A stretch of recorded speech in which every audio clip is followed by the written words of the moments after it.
so they can smack your hand. Yeah, I'll be watching you.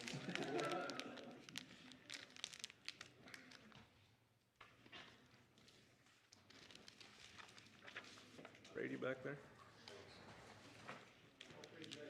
There he is. I'm not sure if Phil's gonna make it through to catch it, so I wouldn't wait to start. Okay.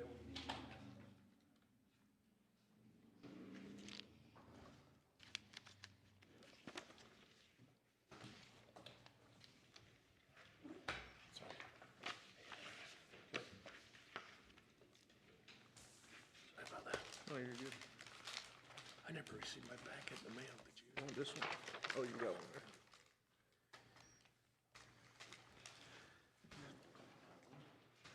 I'd like to welcome everybody out tonight. We'd like to get going. Hope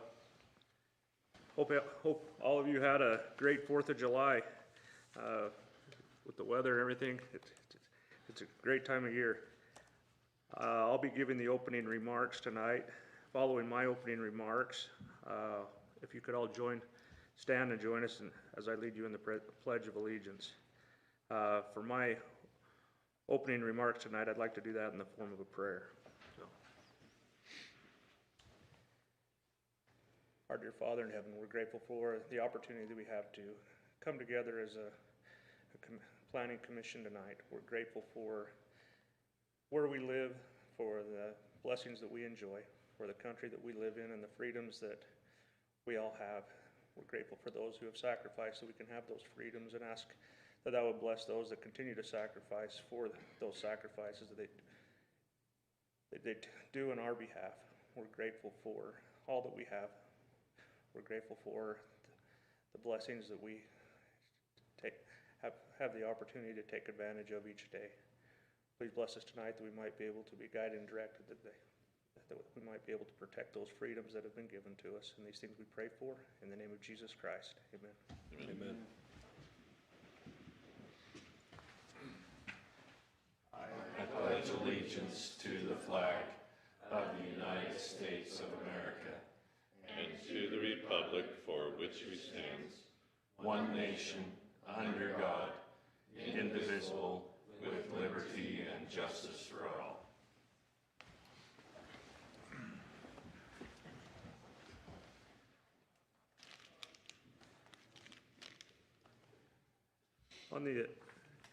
As you look over the agenda tonight, are there any questions or concerns with what's on the agenda?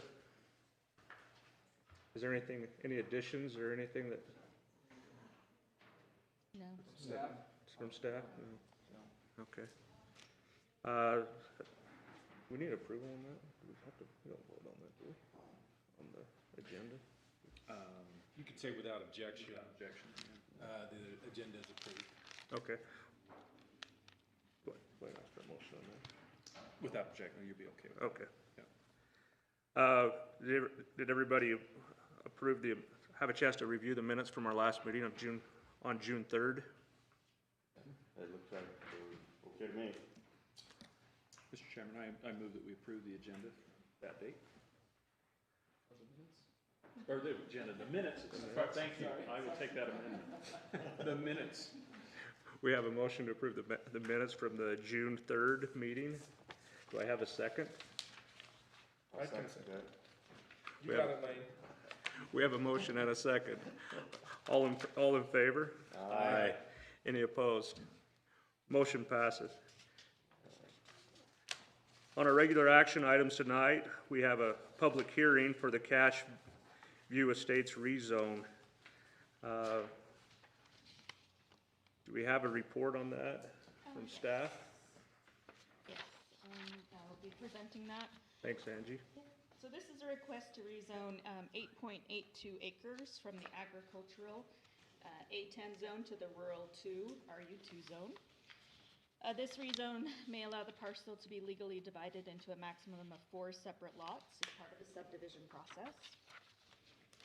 The property is legal as it is in the same size and configuration as August 2006. Under the current density requirements of the A10 zone, it cannot be further divided. However, an accurate survey of the property is required. There was a boundary line adjustment reported between the subject property and 2 adjacent properties in February of this year. However, it has not been reviewed by the county recorder, and a record of survey has not been submitted to the county yet. So it's not reflected in our GIS maps. And the surveyor who did the survey for the boundary line adjustments has not submitted that as a record of survey to the county yet. And we do need that to verify the location of the property boundaries. So that is an issue here. As for the surrounding context, there are 10 parcels. Let me just bring up that zoning map here.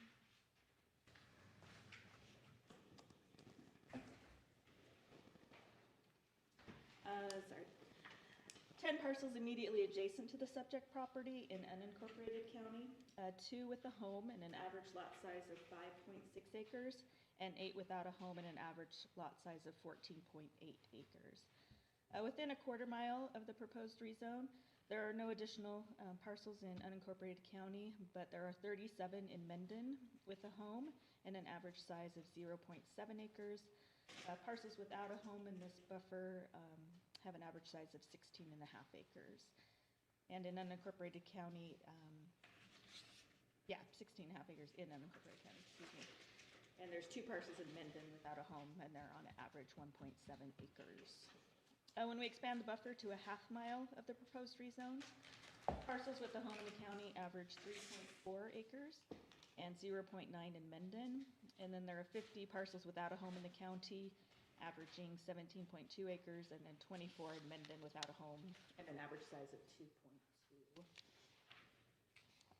Adjacent uses, the property is adjacent to properties that are used primarily for agricultural and single-family dwellings. Just have a couple of corrections on my directions here.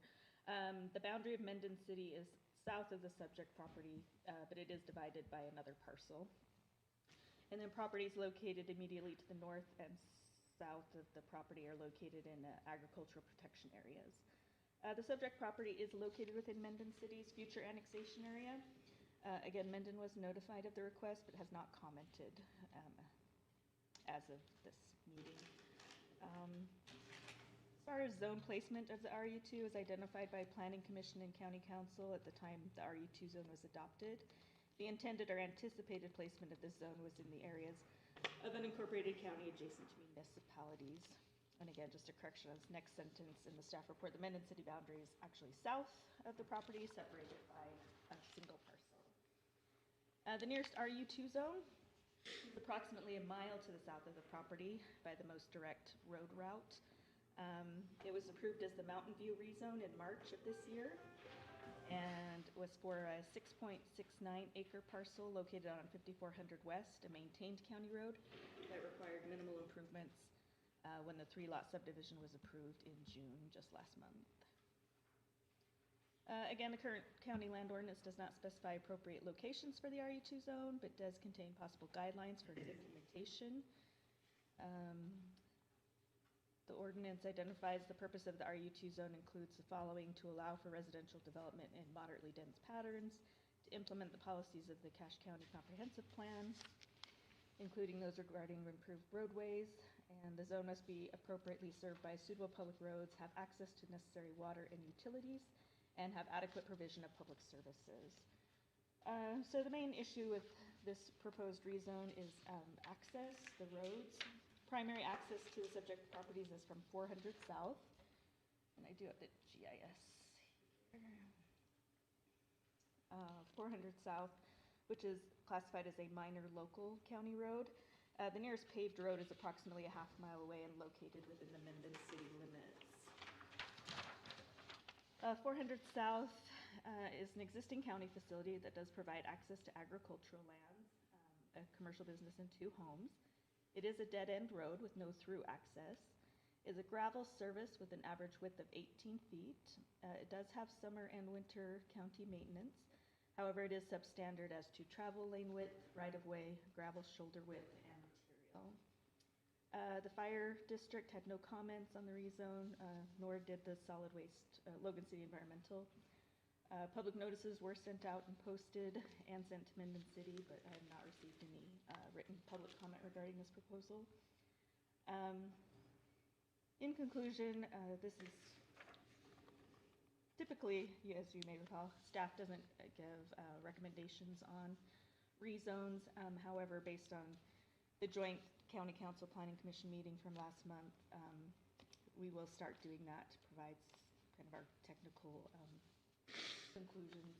But so based on the findings of fact noted in here, we are recommending denial to the County Council, or recommending that you recommend denial to the County Council, because an accurate description of the subject property has not been provided, and it is not appropriately served by suitable public roads, as 400 South does not meet the minimum standards of a minor local road and is substandard and not suitable for a rezone.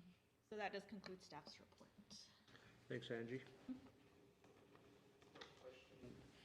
And just on the east side of that property, is that a road? Is that just to the right? Oh, railroad. Is it railroad tracks? That's why I was wondering if it was the railroad or, okay. Is it safe to say the same conditions, road conditions apply to 5800 West as they do to 400 South? I mean, it's all the way I believe so, because, yeah, based on. from the city boundary to this property. Exactly. The road is substandard the whole way. It's not just at this property. That, we'd have to look at Matt's Review, but. review to confirm that, but that would be my Yeah, assumption. he did note that the first paved road is in Minden City. How far is that away? If you Mile?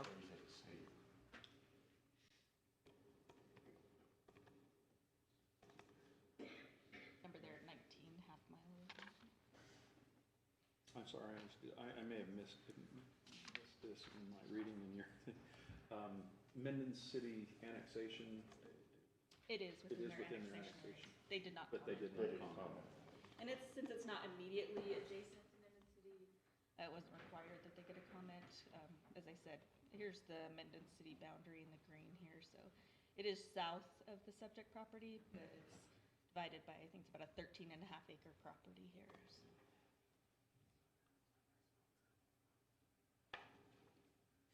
Okay, any other comment? I guess I would just point out too, this is kind of the issue with the survey that we were talking about, because it's showing that the driveway to the existing home is not on the property, but the boundary line adjustment was done between 3 parcels here to kind of clean that up.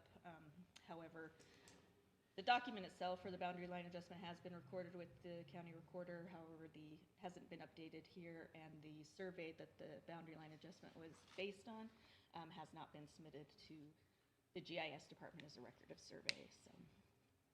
Yeah, both of those are requirements, so the piece going to the recorder, I think we're just waiting on the recorder to get that taken care of, and they're behind.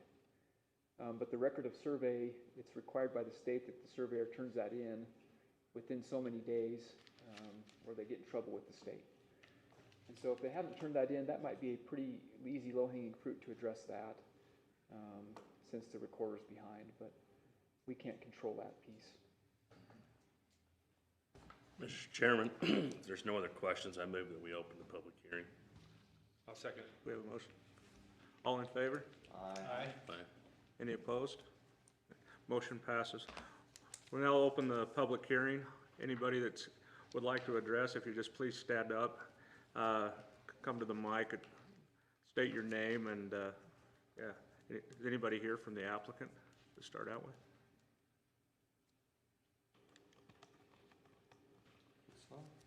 He did email me, but. Was there any comment?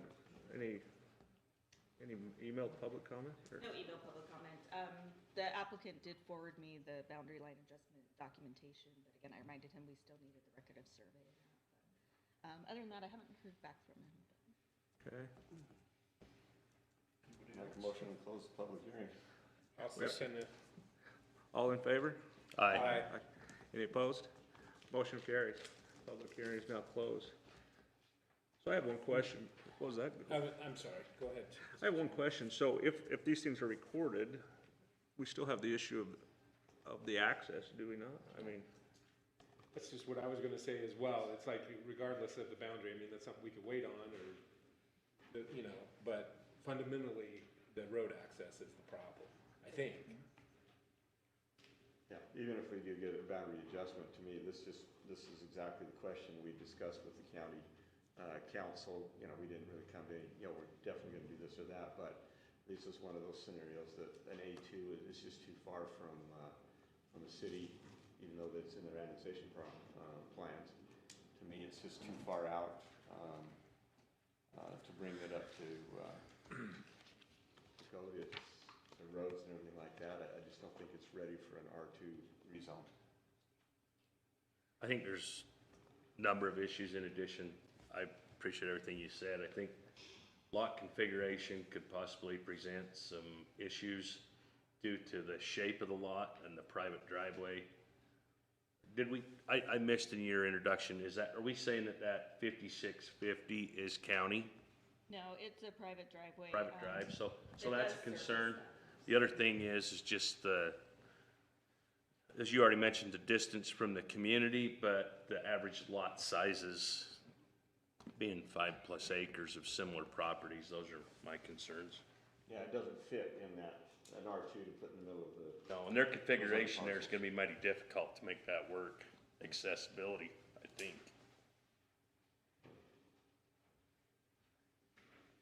Any other comments? With that, I'd accept a motion. Anybody like to? I'll make a motion, a recommendation to the council that we deny the Cashview Estates rezone based on the staff's recommendations and conclusions. We have a motion to deny the Cashview Estates rezone. Do we have a second?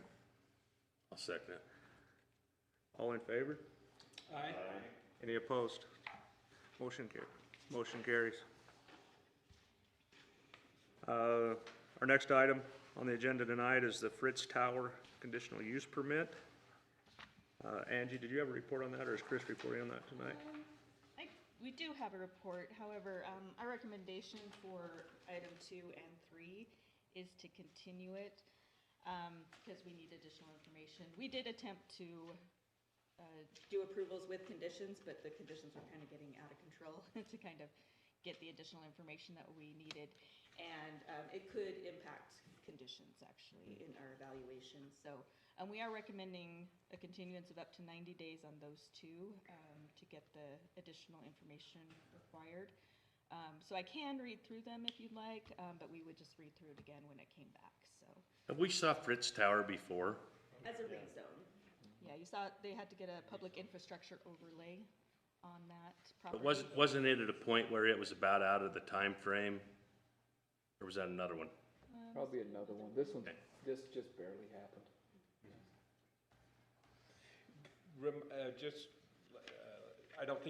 I personally don't think you need to go through the whole report if we're just gonna continue them, but maybe just remind us of just a real highlight of the items that, that you're waiting for or wanting to get, just real quick. Yeah, so on the Fritz Tower, section of code 1720 regarding telecommunication facilities does list some additional items that are required, including FCC licensing, things of that nature. Is that not currently in place? They have stated that it is, we just haven't seen documentation, so. And I don't feel it's fair to, well, not fair, but not balanced. A lot of stuff you guys need to see Yes. and not just pass it to staff. I was gonna say the same thing eventually, was that I think, it's better to see as much of the information as we can, and so that you don't have 25 conditions, that say you will provide this information. Great. Gets a little messy. Yeah. And then on the Brian Hansen CUP, it's for a commercial kennel. There was some information provided, but especially during the road review, since a commercial development can't be accessed by those minor or local roads there, they will have to get access off UDOT, off the highway, and so they'll need permission from UDOT, so we don't have any of that. There's also some questions about the total number of animals or canines that'll be on there. He talks about a 75% occupancy, but there's no number to measure that against. So again, just need additional information, and then that access issue is a big concern, so. One quick question I have on both of these. Was there attempts by staff or the applicant to communicate these questions or concerns prior to tonight? Yeah, unfortunately, because we turn things around so quickly, by the time I send things out and get reviews back, and there might be questions from the other departments, there's not always time, especially when we do the staff report a week before, to kind of get that covered before we present it to you.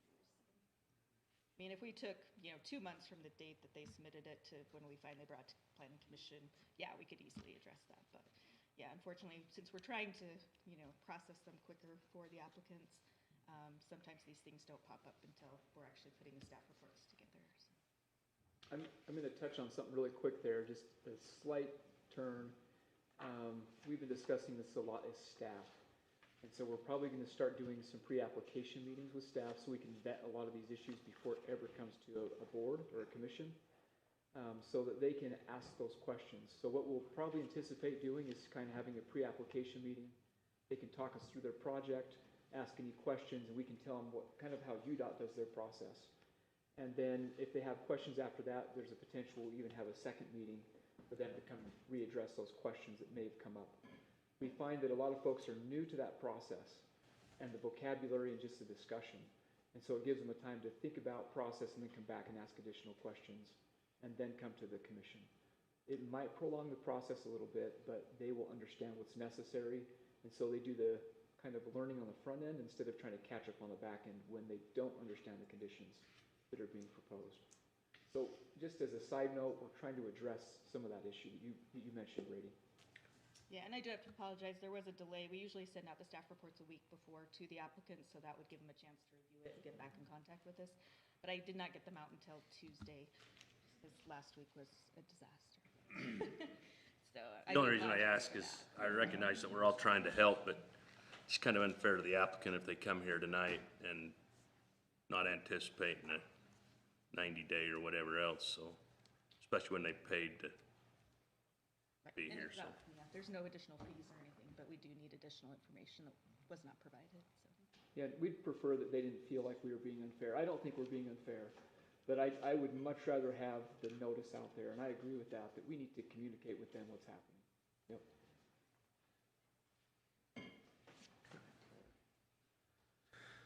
So, I was gonna suggest it would make sense to just treat each one of these individually, but did you wanna ask Mr. Chairman if there was anybody here to speak on the Fritz Tower thing?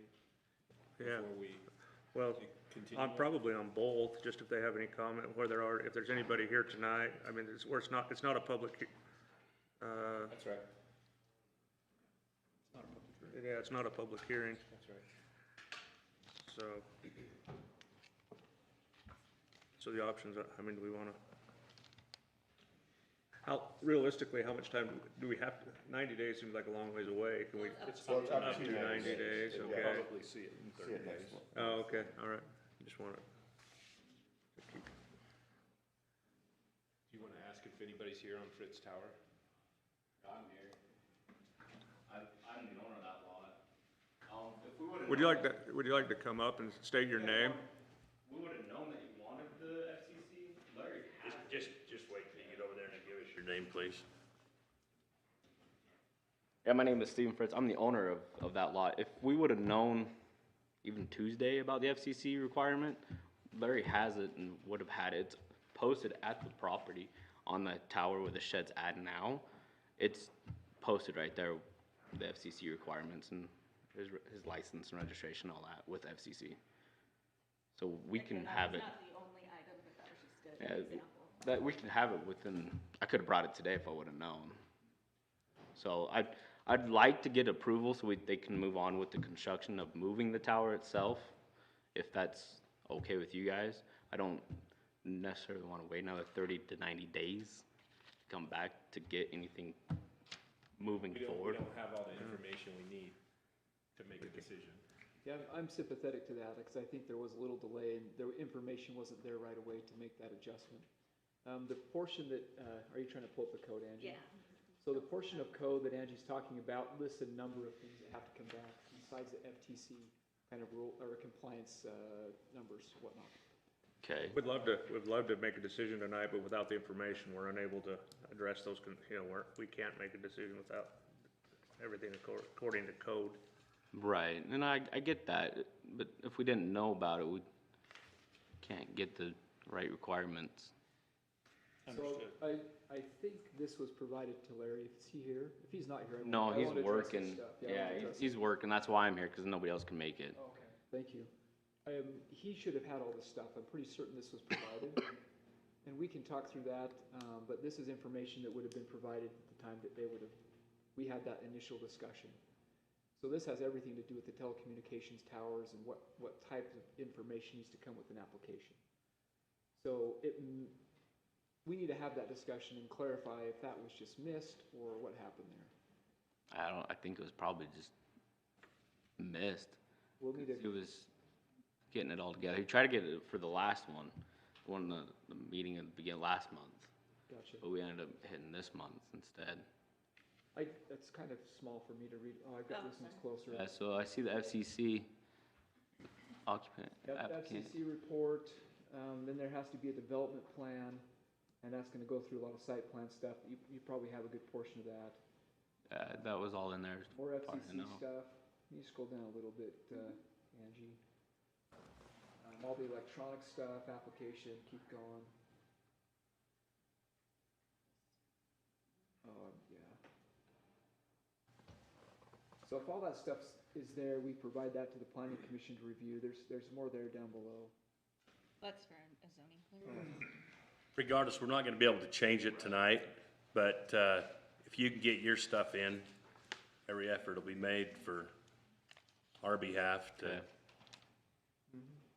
make it Alright, as so quick as long possible. we're getting notified by email or mail what is furthermore needed, then that would be Did ideal. you receive the staff report? I sent it out Tuesday. Yeah, I got it, and I checked it, and there was nothing saying that you needed any additional information, it was just what you got on the table here and what you mailed me. Oh, gotcha. So there's nothing else that was needed. That would've been good if it was in there too, just That's FYI. in there, but it's not directly pointed out. So that's good input for us to know. I think that would be helpful when we send those out in the future. If there's even a front page that says, hey, here's what we're missing. That would be great, yeah. It's in that document, but you'd have to have read through it and kind of. said, Know what okay, you're reading? Yes. Yeah. I understand. Yeah, So yeah, I if it's not like appreciate highlighted or bolded, I won't, nobody's gonna know. it. We're used to seeing that stuff and it seems obvious because that's all we do. Yeah, But I respect that we can do better there. okay. Alright, so that's all I had on it. Thank you. Any other comment? Not any other comment? Are we gonna handle these case by case then? I think we Or should do at one this by- point? Let's close I'm out this one. Let's willing close unless out the somebody Fritz else- Tower, and then I think may have some comments on the other one. Well, I'll make a motion that we have a continuance on the Fritz Tower CUP for up to 90 days. Second the motion. We have a motion, we have a second. All in favor? Aye. Aye. Any opposed? Motion passes.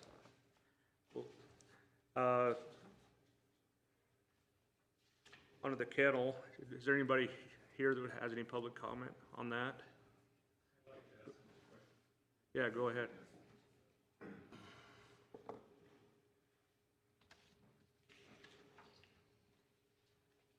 My name's Troy Allen.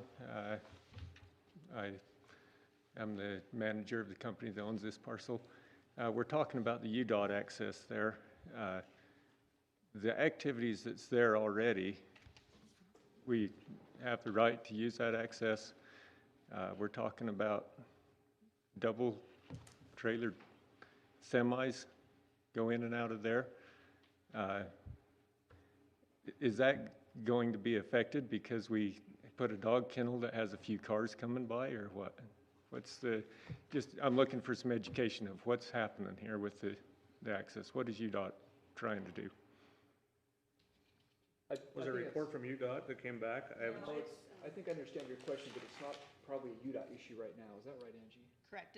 Public Works, this was brought up at the rezone stage where commercial access is not allowed on that classification of county road that's both to the north and south. And so commercial access does have to come from UDOT.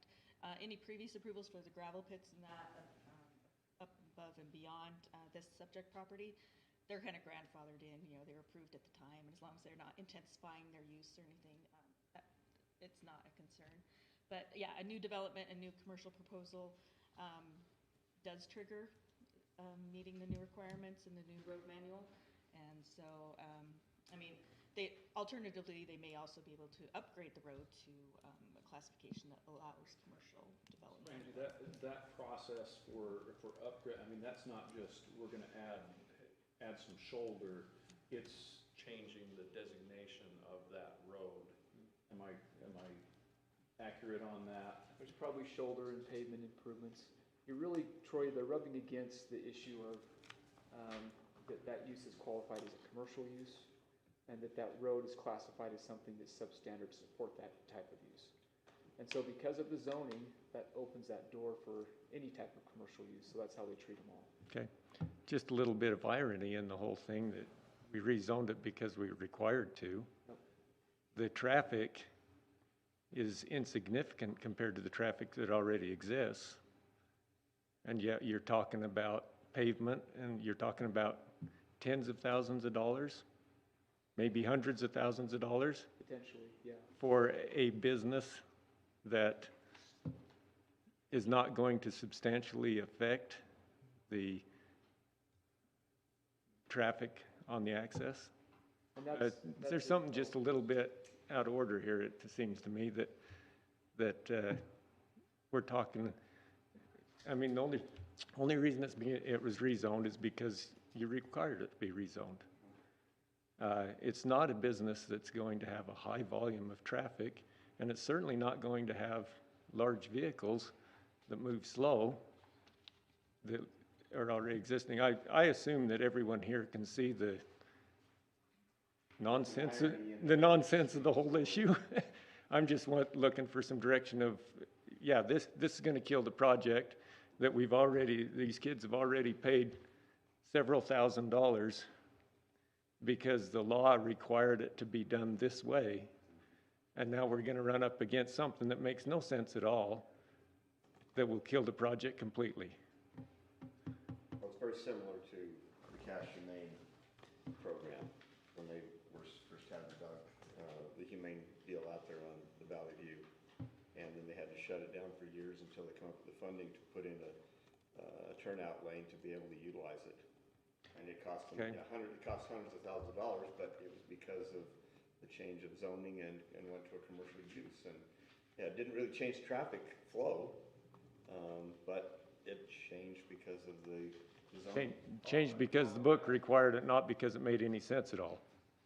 Well, All of that was required by UDOT. UDOT, yeah. Yeah, it wasn't Well, the county. they have a book they go by too, rather than common sense. Okay, so the question is, these side roads, 12600 North, can a commercial business not have access from that road? Is it substandard? Well, minor local roads, are not, sorry, let me get the correct language here. Commercial access is not permitted on county roads classified as minor local roads, but it is allowed on local major roads. So if the applicant does not pursue the improvement of the county roads to accommodate their business, access to the property must be from Highway 91. So they do have a choice. They're either come off the UDOT highway or upgrade the road, but Okay, so access is not allowed. again, here, the book requirements are saying to have all that traffic come in off the highway, which, again, logically is nonsense, much more dangerous than coming in off the side road. 12600 North, you have the scale shack, and then there would be probably nearly 100 feet of access so that the double trailer trucks can come in there. 100 feet of access that's gravelled and hard surface. What more, I mean, could we designate the 12600 North to the end of that property, which is just a few hundred feet long? Could we designate that much of it as a, Major. as a major. And I mean, the width of it is already there on the access. Their improvements would only be required on the portion of their parcel, is that right, Chris? So far as the improvements are required, it would just be their frontage we'd have to address. That's correct. So, and that's already hard surface. Is it pavement required? Is that what you're looking for? I'd have to look, Troy. It's a good question. Okay, because the surface is already there. It's already gravelled hard surface, all except for 20 feet right at the front of the property where there's lawn. So if all that's required is pavement there to make that, but it's not going to make any sense at all to access it from to make access officially from the highway. That's going to be dangerous and make no sense at all. Is that something, I mean, as part of getting this additional information, is that something that the county engineer can look at and see if that's, feasible to Yeah, change the absolutely. designation or of that segment, or see what improvements would be needed to get it up to that classification? I think your questions are good questions, but we're not the ones, it's the engineer who's directed us this way. That's what I'm trying to find out is who do we talk to If you want to sit down and chat with Yes, Matt, sir. it's Matt Matt? Phillips. He's not here Okay. right now either, but I would recommend you chat with him, ask that question. Okay. He knows his stuff. He Yeah, can see if I've- things will work, and if they make sense, then that's a conversation you can have with the. Okay, that's what I was looking for, is who do we talk to figure out what's sensible here? Yeah. And I've talked with Matt before and appreciate him, he's a good guy to work with, so. Troy, just one other point too, and I don't know if you guys received this information and read it ahead of time, but as I read this, in the staff report, item number 12, and I think this is just another communication thing too, that staff, just if you could confirm this here, so are we saying in item 12, is there issues with the current usage of the property that's got to be addressed in addition to the other stuff, or what are we saying there? Did you guys see the staff report ahead of time? I haven't seen anything. Did you? I did, yes. I just looked at it and reviewed it, like. Oh, okay, I was actually talking, I apologize, both situations, but I mean, especially here to the kennel deal while we're talking about it. Mr. Hanson? Okay, We did send it on Tuesday. okay. Well, I'm not trying to open a can of worms, other than I see a few issues here in the staff report that, There's issues with the current use? that's what I was bringing, yeah. Backing up during the rezone process, we were told that there wasn't any commercial operations happening there, because there's not currently an approved CUP on the property. But in the letter of intent, it does talk about existing activities there that look like would require a CUP. But in the letter of intent, it says, the current usage of the property will in no way be stopped or impacted by the building of the nature's kennel and boarding. All current uses will be able to continue as the kennel is not utilizing the unused property. But So hopefully, there is a question about what is happening there, and Do we have time to clarify what's being done on the property there now, or is this the wrong time? I would I think it'd say, be best to get together. like, when you come in to talk with Matt, let's put us all together in a room, Troy, and just talk through the known issues. Okay, Then we can build the clarity and you can address questions. I think it helps from a dialogue to have it happen that way. okay, If that works from a timing standpoint with the Hansons and with you and with us, we can just set that up. okay. We can address it here too if you like. I mean, Well, it's up to the Without Matt commission. being here, we need this. But Matt's yeah, not here, I so we just gotta. throw it out, the only thing that property's used for is to park equipment. Yeah, there's a scale shack on there and people weigh trucks, a lot of times they weigh themselves. The scale shack isn't used as a place of business, just happens to hold the scale readout. It's more of a storage facility for parts and things than anything else, I mean, it doesn't have any use that I couldn't go use my vacant lot for. the letter of intent also, just to let you know, said that currently at the proposed building location, Allen Gravel houses products for purchase such as gravel, soil, rocks, parts, equipment, such as semi-trucks, uses the current building for business purposes, such as completing sales, team meetings, and documentation. Yeah, Again, that was the information we were given. okay. And that's not accurate. It's, yeah, it's not a place of business. There are some products there that are stockpiled there because we have a place to dump it until we need it somewhere else. But I'm gonna be out of town in about a week and a half. Can we get this done quick? Because I'll be gone for a while. A little demanding. No, I'm just I kidding. understand, it's where I'm at. When are you leaving or what? Let's, I need to do it before the 19th. Pat's not here. I think we can sort that out pretty easy, Troy. Okay. I think that's reasonable. Okay, thank you. And just so you know, I mean, just a heads up, you know, as I read through the staff report, I just highlighted a couple of things that I think they're interested in getting some additional information on, and one of them is how to, you know, waste management. So the dog waste management want some clarification on that. Maximum number of dogs, we want clarification on that. The ordinance, I believe, requires submittal of elevations for the structure. There is no structure, it's just a fence. The existing building that's there? Is that gonna be used as, isn't there an indoor portion of this operation or no? I don't believe so, though. There's no building at all? Yeah. And then, Had to be some kind of building to have the power. current uses, questions on the current uses that they were just talking about. And then if there's any kind of other site requirements, landscaping or screening or anything like that, the staff can let you know what's. All right, yeah, we should go over all those things with the staff. Actually, he has a cleaner copy to give to you versus mine with all my highlights. Oh, yeah, I was gonna give this to the Hansons. I guess I could. I'll give it to Hansons. There should be an email to you guys, whichever you put on that form. I'll confirm it that I have the email correct, but yeah. Okay, thank you. Any other comments? One question, just for future reference too. If somebody wants to comment on an item on the agenda, does the website allow that? The county website, how do they submit questions or comments or concerns? Yeah, there's a link to the Development Services email account. Development Services? Yeah, or they can always email me directly, but yeah, devservices@cashcounty.org. Dev Services? Okay. Yeah, on our website, there is a link for that. Go ahead. I just wanted to make kind of a broader comment in response to the idea that this may not make any sense.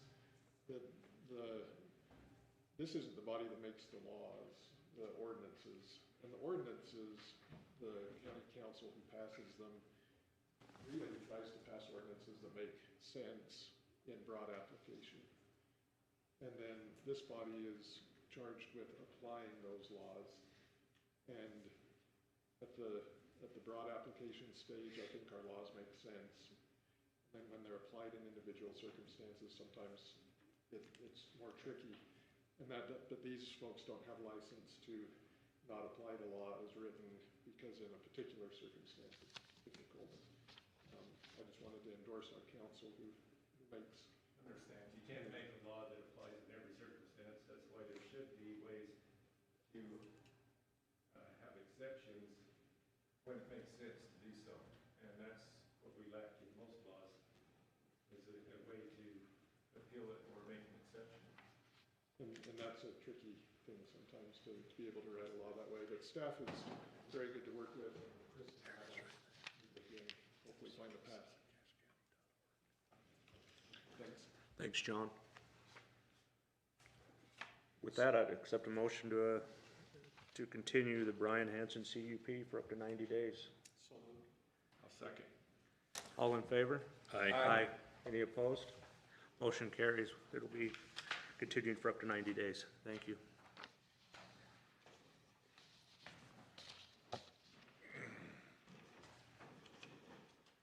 The next item on the agenda tonight is, we have the Cherry Peak Ski Area Conditional Use Permit, Third Amendment. We get a report? Yeah, so, this is the third amendment for the Cherry Peak Ski Area Conditional Use Permit. It's a request to amend the existing CUP to operate a recreational facility by allowing more than 1,000 visitors per day, as is required by the existing CUP.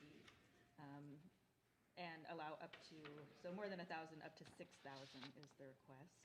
And then amend the boundaries of the CUP by removing two parcels, 185722 and 23 from the CUP boundary. The applicant is not requesting any change to the type of operations or activities as previously approved. So I'm not going to go through the whole staff report, but I want to focus on the conditions. Since I think those are the more important ones. So staff is recommending approval based on the 11 conditions here. Just condition 1, abide by the information that was provided in the application and identified in this report, and continue complying with conditions of approval from the previous CUPs. Any temporary or permanent structures would require approval of a zoning clearance and may require a building permit. And those must be acquired prior to installation or construction. And then prior to recording the permit, condition number 3, the applicant must submit a parking analysis, traffic study, and an engineered design plan for the proposed parking areas, both permanent and temporary. I mean, obviously going from a max 1,000 to a max 6,000 is going to have some significant impact. So if we're not providing that oversight for individual special event applications, that needs to be done here. A geotechnical report may be required if any of the proposed parking areas contain moderate slopes. And then stormwater and notice of intent for construction runoff is required. So by requesting the removal of the two parcels, no recreational facility activities are permitted on those. But the applicant does need to provide an updated site plan that addresses the segmentation of the CUP. And I can bring up the map here to know what we're talking about.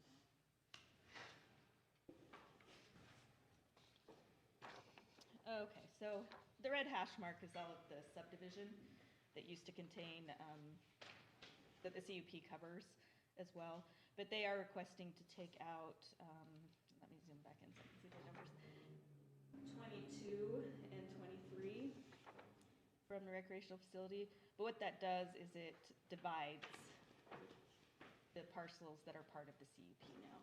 So that does need to be addressed, how that's going to work, how access is going to work over parcels that aren't part of it any longer. So we are asking as a condition of approval that that information be provided that addresses those issues. And then, if there's no real activities happening on these two segmented portions that are within the CUP boundary, maybe it makes sense to take them out of the CUP as well. So again, just some questions that need to be answered by this request to remove the other two properties. The facility operator must follow all operational safety directives identified by the Cache County Fire District. In the staff report, the fire district has listed a number of requirements that they want done. So all of that will need to be addressed. Prior to recording the permit, the applicant must submit a general fire prevention and emergency medical services plan that is being reviewed by their fire district, and submit that to the Department of Development Services.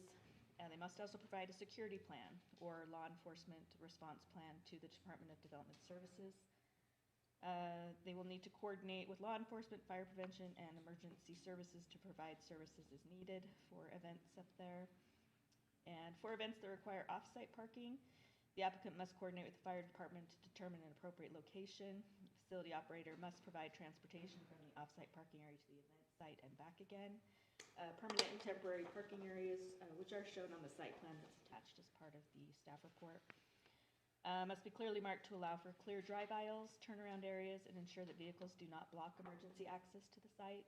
Any use of off-site parking for large events must be reviewed and approved by the fire department, and transportation must be provided from the applicant from the parking area to the event site and back again. Condition 10, the facility operator must evaluate the current condition of the lighting and ensure they are still compliant with the conditions of approval from the original CUPs. The applicant must provide a sensitive areas analysis to show and address the preservation of the natural waterways A hydrology report is also required to prove that runoff from a 100-year storm event can pass through the existing unpermitted improvements that have been done on the site, and then any additional proposed improvements. So again, those are the conditions, since there wasn't a lot of operational changes except to allow the number of people to increase from 1,000 to 6,000, and then take those two parcels out. Again, we just kind of focused on the conditions as part of the staff report, but if you have any questions. So, if I can. Yeah, go ahead. Yeah. The two parcels that we're removing, I'm not exactly sure, but I thought that was actually parking for the facility on parcel 23. Is that accurate? or What did you ask? Is that parking for the facility? I had that question also, and then what the yellow road? Or Or yellow. operational? Was that part of the original parking plan? Because we're looking at a parking, or A lot of these questions will be answered when I get up to the mic, Okay. but I can wait as long We'll as just you like. ask the question and I'm gonna add a point of clarity, and I apologize, because I made this change. Angie drafted the staff report, and I made a change, and so there's a request to limit the number to 6,000. So the staff report identifies, we don't care what the limit is. So we're not gonna set an artificial cap of you can have no more than 6,000. I don't have a parameter that says that's appropriate or not appropriate. So we're just saying there's not a limit with the exception of the requirements that the fire district has proposed for the number of people that they want to have attend. So if they have a concert up there and there's an issue that's more specific to being able to allow people to park or to flow or fluctuate, I've recommended that 6,000 person limit just be removed. And we just identify that it's just like anywhere else, if that's how many people come, they need to have sufficient parking to accommodate it. Then how do they monitor the crowd control per 250 people or whatever else there? And the parking site? That's up to them 100%. So what we want to be sure we do is we monitor our roads and that we adequately sign them, that there's no parking allowed and those types of things, so that we maintain a clear pathway to the site. So if they have 6,001 or whatever it is, however many people they have up there, that's not something I want to be involved in regulating. I don't have a way to regulate that, right? I don't know if they have 7,000 versus 6,000 unless I'm monitoring them on the number of tough things to they do. monitor. Yeah. That means I have to know how many tickets they sell and then how many people show up with the tickets. I have to have someone on site to monitor the counts. I don't think it's a realistic requirement, so I just said, let's take that off. The fire district's identified if it's over 1,000, which is a clear line. Then there's these additional requirements that they want to see from a health safety standpoint. So that's just my recommendation and a tweak from taking that cap off. So I apologize for that addition. But if there's more questions there, I'd be happy to address those too. Not seeing Amendment 2, where a lot of those conditions that we're seeing there, were they covered in Amendment 2? Or in the original CUP? Amendment 2 is actually just to change the CUP boundary Oh, okay. to reflect the change in the subdivision. Oh, okay. Or any of the other, I should say the second amendment that was finalized and recorded, so. Okay. Yeah. Was just, because I think we have a couple of applications that failed, but we've just kind of kept the numerical order for the ones that have been recorded, so. If that makes sense. Mr. Chairman, I have a question, kind of what Mr. Watterson was asking. So, and I obviously the applicants can answer this, but from the county standpoint, so I just want to make it sure that we're all on the same page. One of the conditions basically stated, I think it's in 4, no recreational facility activities are permitted on parcels 22 and 23, but I know there was a substantial amount of money. I'm not right sure if the Forest Service participated in them. It was all private to not only make that trailhead parking and then as well as additional overflow for you guys. When we say no recreational activities on those parcels, can parking for them still be okay? So for the. And I don't know if that's his conditional use plan. permit? Huh? For the conditional use permit? Well, yeah, because I read this as it says no use on them parcels, but if they've already invested and built them parking lots, can the parking be utilized if that's optional for the applicant? And I'm sorry, I wanted to clarify it because there's some trailhead parking there too that has, it's not specific to their use, it's just for the trailheads to go up the trail. Exactly. If it's specific to their use and they want to use parking there and it's not part of their permit, it's like anywhere else they're going to do additional parking. They have to have an agreement with the property owner and then they have to provide that information. But as part of the conditional use permit itself, it's not allowed, right? It's not, if they're removing this from the permit, then it's not part of the permit boundary, so it's not permitted use. Parking would not be permitted then on those parcels? No, not as part of that use. So I'm curious to hear what John has to add to that. So I think that will clarify some of these questions if John has, when he has a chance to comment there. And might give us some other direction. I just was curious from the county standpoint on that because Any I other, would say no, because everyone else is expected to account for their use and what impacts they're gonna have with property. That would be an impact. any other comments before we have I John? have a question. On 17E, you talk about parking. Parking will only be allowed on green grass and dirt lots without any vegetation. So if we're not putting a limit, there's going to be parking everywhere. Then over on 24 parking, it talks about timber will be removed for some parking.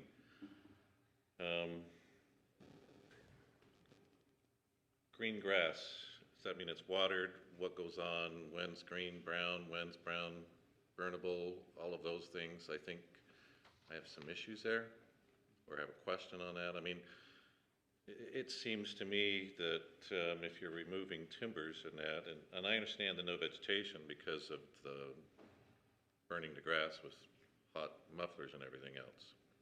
So I just wonder if there's a better way of saying that or whatever else.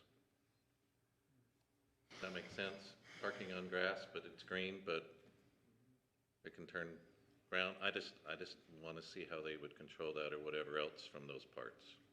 It'd have to be watered. It might be more clear to say it's watered. This is from our fire district, and we're trying not to input our opinion on what's being said. I understand. And then if you water it, then you got soft ground when cars pull in there, so. It's muddy. Condition 9 does say that for events that require off-site parking, they do have to coordinate with the fire district to determine the appropriate location. So I think they would determine what would be. So every event, we've got a fire guy up there checking what parking's going on and everything else? There are more people, yes, every time. And the challenge they face there is there's one way in and one way out.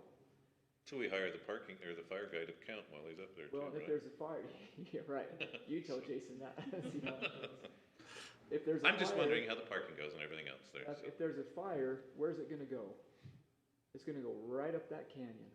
Well, it's so gonna the hit the fire cars goes- first if they're parked on dry grass or whatever else too. And Yeah, it's gonna- I think they have a very valid concern that if they aren't aware and paying attention to keeping those avenues for access open, there's a significant health safety issue and a potential loss of life just because the risk is so high.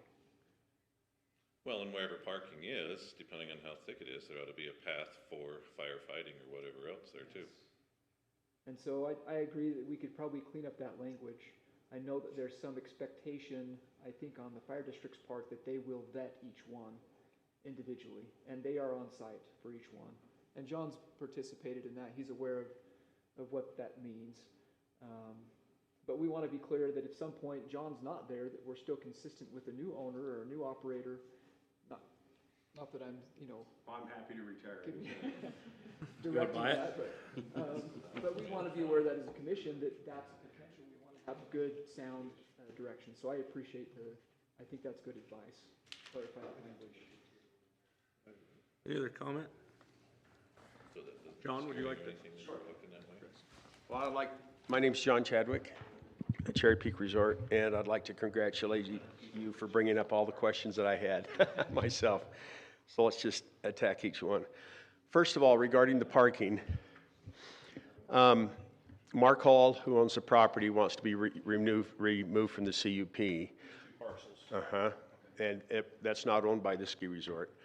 He's building a cabin up there right now. He tore down my uncle's cabin. He's building a cabin. He has removed trees with the understanding that if we will water his property for him and kind of keep it up once he gets it all done, that he would let us use the land that he's cleared for temporary parking for the concerts if approved by the fire department. So Chris said each individual event over 1,000 people has to be vetted by the fire department. And they go up and say, this is how big of access you need, here's where the cones are, here's where the fire extinguishers go, here's where the brush truck's gonna be, here's where the fire engine.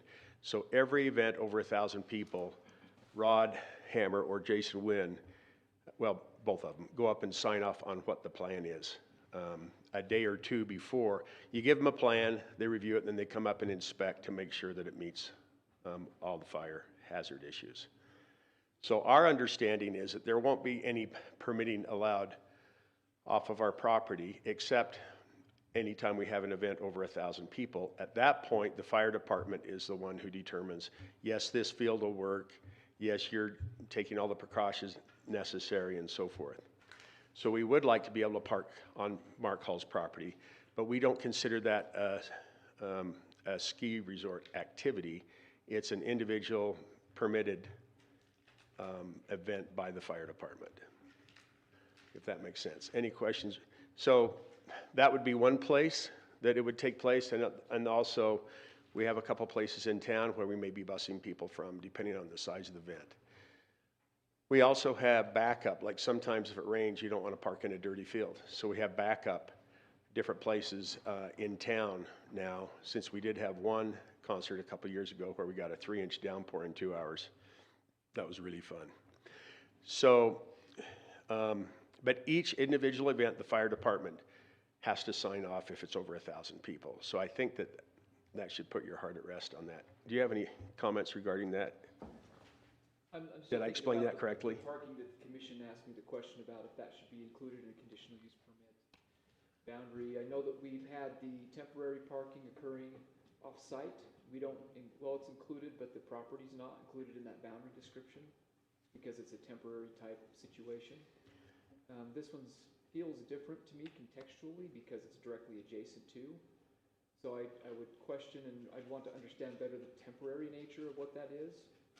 If it's not owned by the resort, but it's being used by the resort on a consistent basis, that means, to me, it's part of the CUP. It's, however, Chris, it's no more consistent than the parking at the mouth of the canyon. It's only 4 or 5 times a year for a big concert. I don't think that the location of it has anything to do with it. We don't park up there. No, for unless me, it's for a concert. It's about the consistency, right? So if you're using that space consistently, but we're not. as you use any of the other parking on the site, to me, that means it's part of it. It's part of the business plan, it seems to me, so. But there's no desire to use it in any, Using it temporarily. only for concerts That's approved by the fire department. I can understand that, but the proximity of it would lend it to be more likely, it's more likely to be used consistently. So that's the concern I'm voicing. Right. Is the proximity lends to the consistent use, whereas parking in town and coming up is less likely to occur. Yeah. That's when you throw us a fine because there's no reason to park there except for during a concert. I'm just not understanding the concern yet. I just want to make sure I'm understanding it. Is it that, well, maybe I'm understanding it. Is it one of the potential impacts is that you've got a lot of people up there, which needs to be mitigated by having parking? And we want to be able to have the property itself that's getting the CUP be able to perform the mitigation and not have to rely consistently on a separate property. That's not part of the That's not part of the CUP to mitigate. Yes. But in reality, I would ask, have all of us or any of us been up there to a concert? Multiple concerts, yes. So it's unrealistic with the property at hand to park. I don't even know if anywhere. Well, you could probably comfortably park 1,000, John. What do you figure your park parking 1,000. lot would accommodate for a full ski day? 1,000 people. 1,000 people. So I guess what I'm saying or seeing or thinking, it's not there. So if we're wanting to open this up to 6,000 or no limit, it's not going to be possible unless we allow or offer the opportunity to work with adjacent or down the canyon or across the city property owners, because it won't be physically I think- possible. Yeah, I don't have a concern with that at all. I have a Impact. It's about if this needs to be included as part of the conditional use permit. It what? If this should be included as part of the conditional use permit or not. I think a concern that Chris has, Properties, these two properties, but also the off-site properties. Anyway. So I'll clarify. I see what you're saying. If they don't do it on those properties, we're gonna be doing it doing it further. elsewhere on a regular basis, as often as the activities are Whether the specific parcels need to be included or just that activity in here, that is one of the major impacts of the conditional use, in my opinion.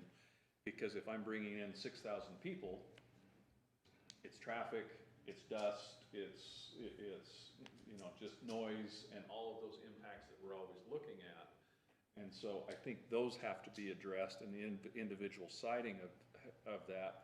I think that's problematic because, well, I'm gonna use this property for this concert. Oh, but if it rains, we're gonna go here. And I get that from an operational standpoint, but we're throwing the impacts to different parts of the community that really didn't think they were facing these impacts when we voted on the conditional use permit initially or in the amendments. And that's my major concern on this is, and I get the issue of, hey, we might use a parking lot in Richmond.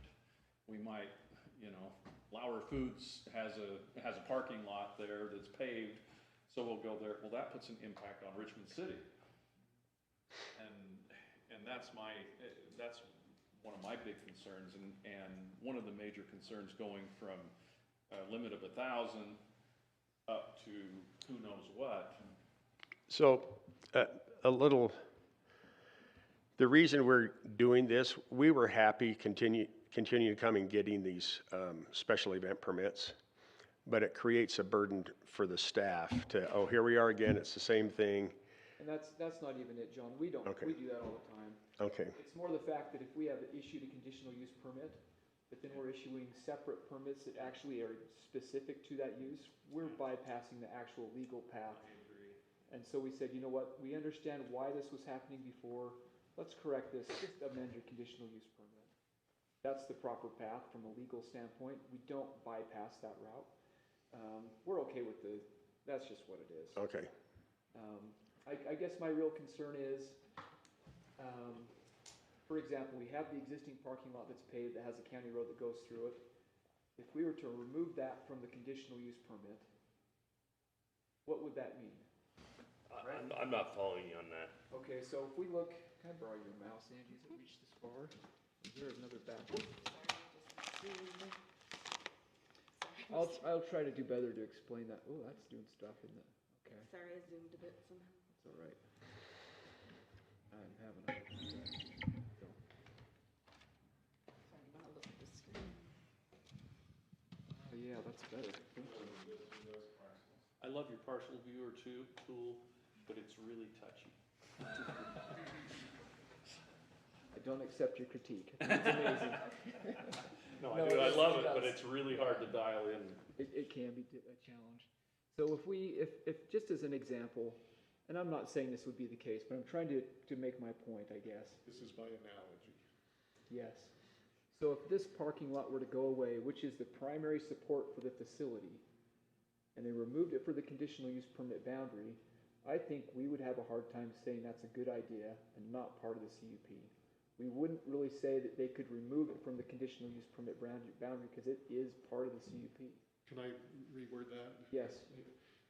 If John came in and said, we're gonna run a ski resort, but we don't have parking for it, but we agree to get parking each day, someplace in town will get parking for all the skiers. You would say, no, that doesn't work. If you're gonna have a ski resort, you need parking for the ski resort and not every time people come and ski.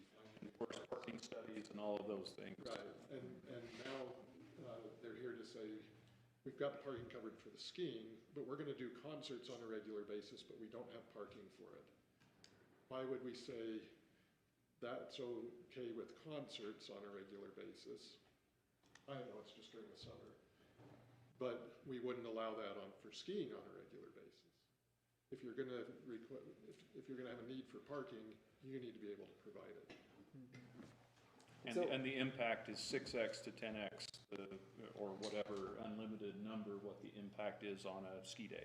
Well, and we're asking a county employee to go up there and evaluate the parking that's not part of the CUP either. Or so, that becomes a big issue to me. So would it change it if either he provided a lease agreement or something else? A lease agreement or a gentleman, I mean, something on paper saying, Plan. I mean, if we're already saying we're okay with 6,000 people going up there, or plus, actually, we don't want to hold a number anymore. But if he was to provide, I have an arrangement, well, right there with 22 and 23 owner, does that change it? Well, what if the owner of 22 and 23 dies or sells? What goes on there? Well, if you've got a lease that covers it, then But we haven't said about a lease or anything else. We've just said, But this was Brady's hypothetical though, that if he came in with a lease at least, I may not have the parking, but I've contracted that I will have that parking on an ongoing basis. Yeah. But can I just take a devil's advocate thing? From an enforcement standpoint, the parcels away from the CUP are not covered under the CUP.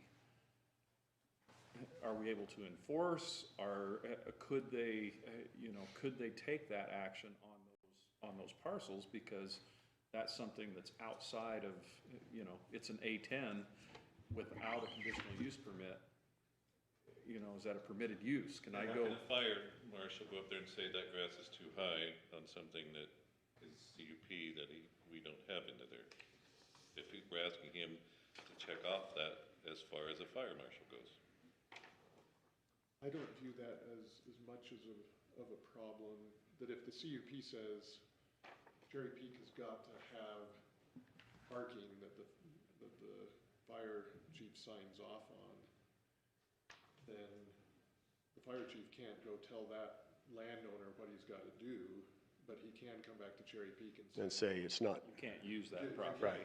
can't hold your concert because you don't have adequate parking. Do we open ourselves up to an adjacent, let's say, we have a parcel that they're using, the fire marshal has signed off and says it's great, but the person that owns the parcel next to it says, this is a problem, this is a huge impact on my property, I'm having a wedding here tonight, and all these cars are driving into this dirt field, and They should have gotten a CUP for that. they should have gotten a CUP for that. Are we facing that other property owner coming against us and saying, there's no CUP for that property, and the county's not following its own codes? Well, I don't see how you can approve something that involves other properties outside the CUP. Well, again, I share the concern that Chris has raised, that this property isn't able to mitigate the impacts of what's gonna happen on the property. And I'd have to think a little bit further in terms of how I'd come down on that if you're wanting an attorney's advice. But the secondary question then, well, what if they go and get parking, but they should have jumped through more hoops?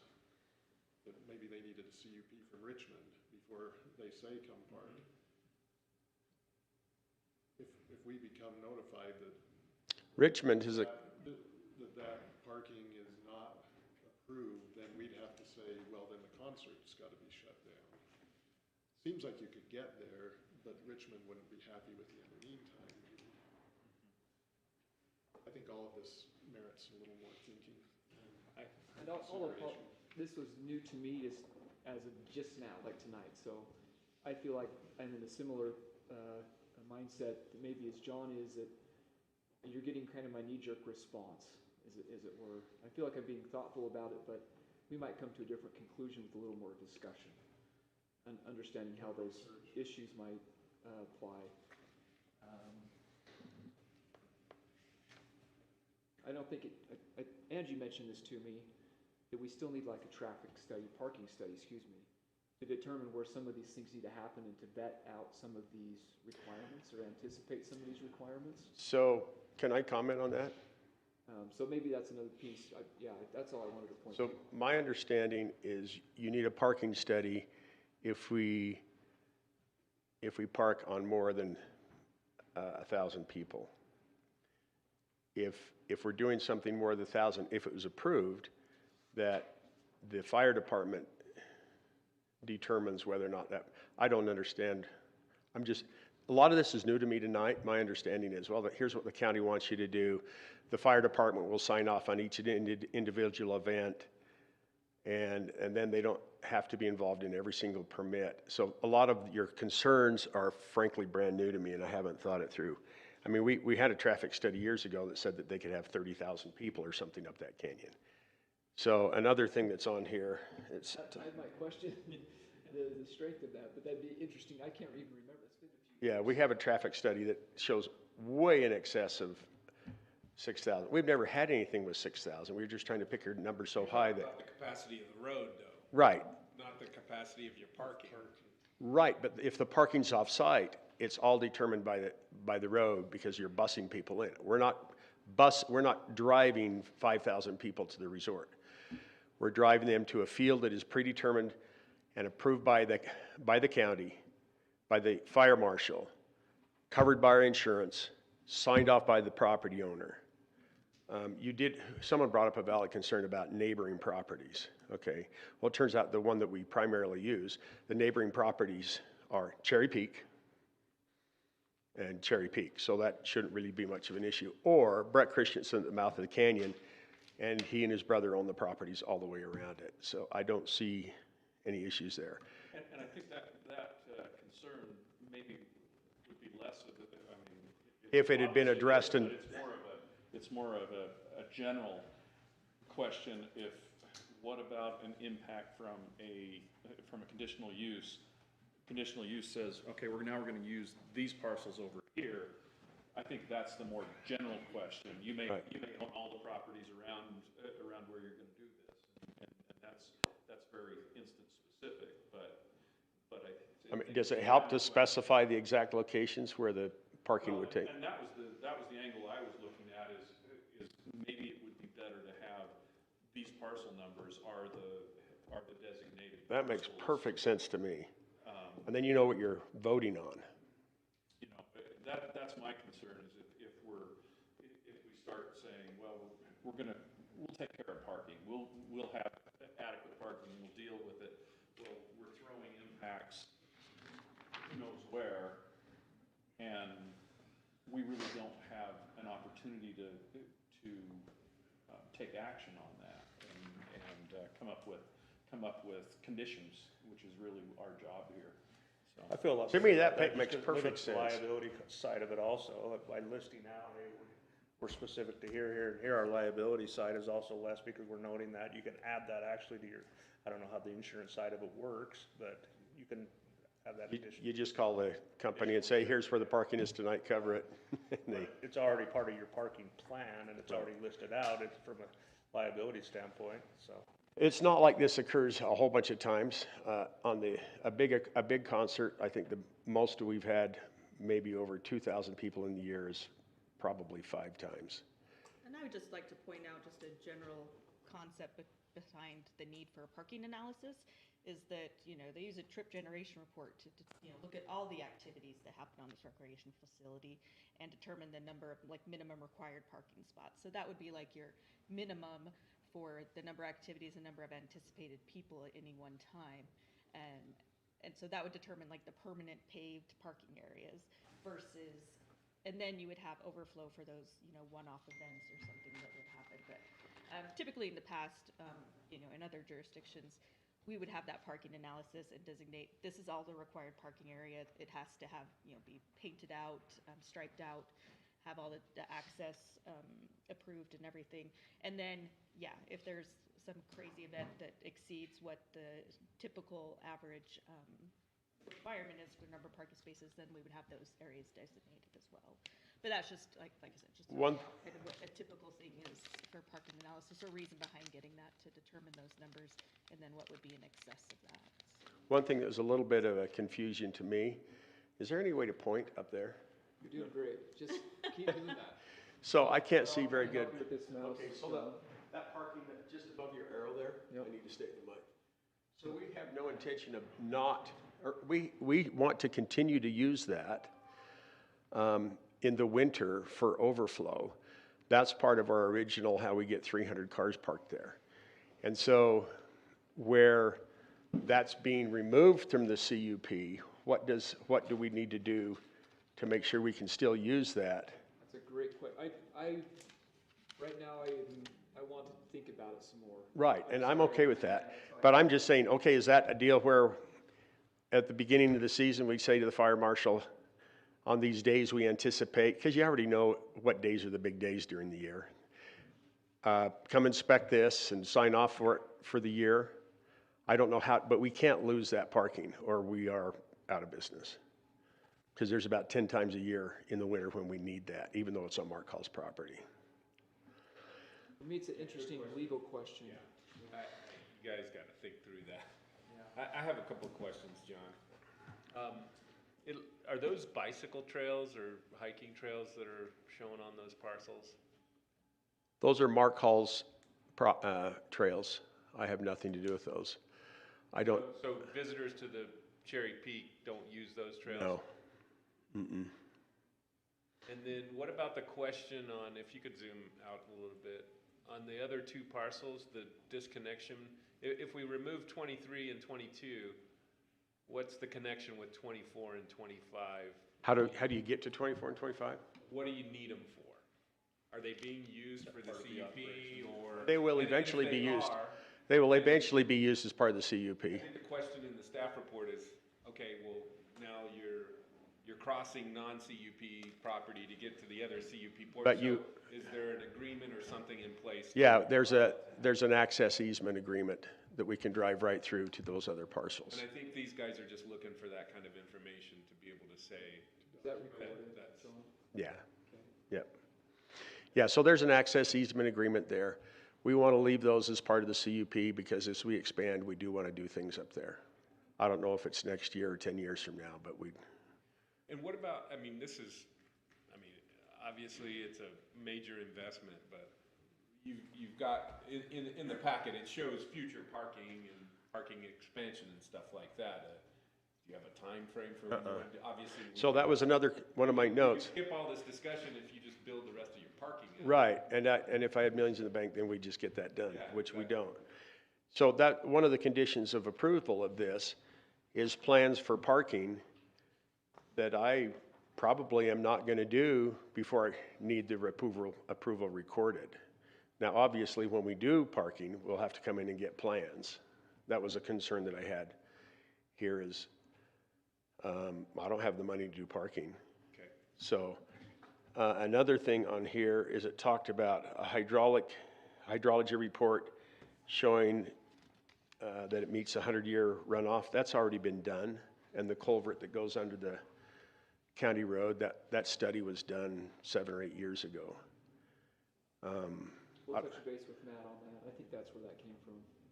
And let Yeah. him know that That's already done. should be in that old file. Maybe he's just not aware. Right.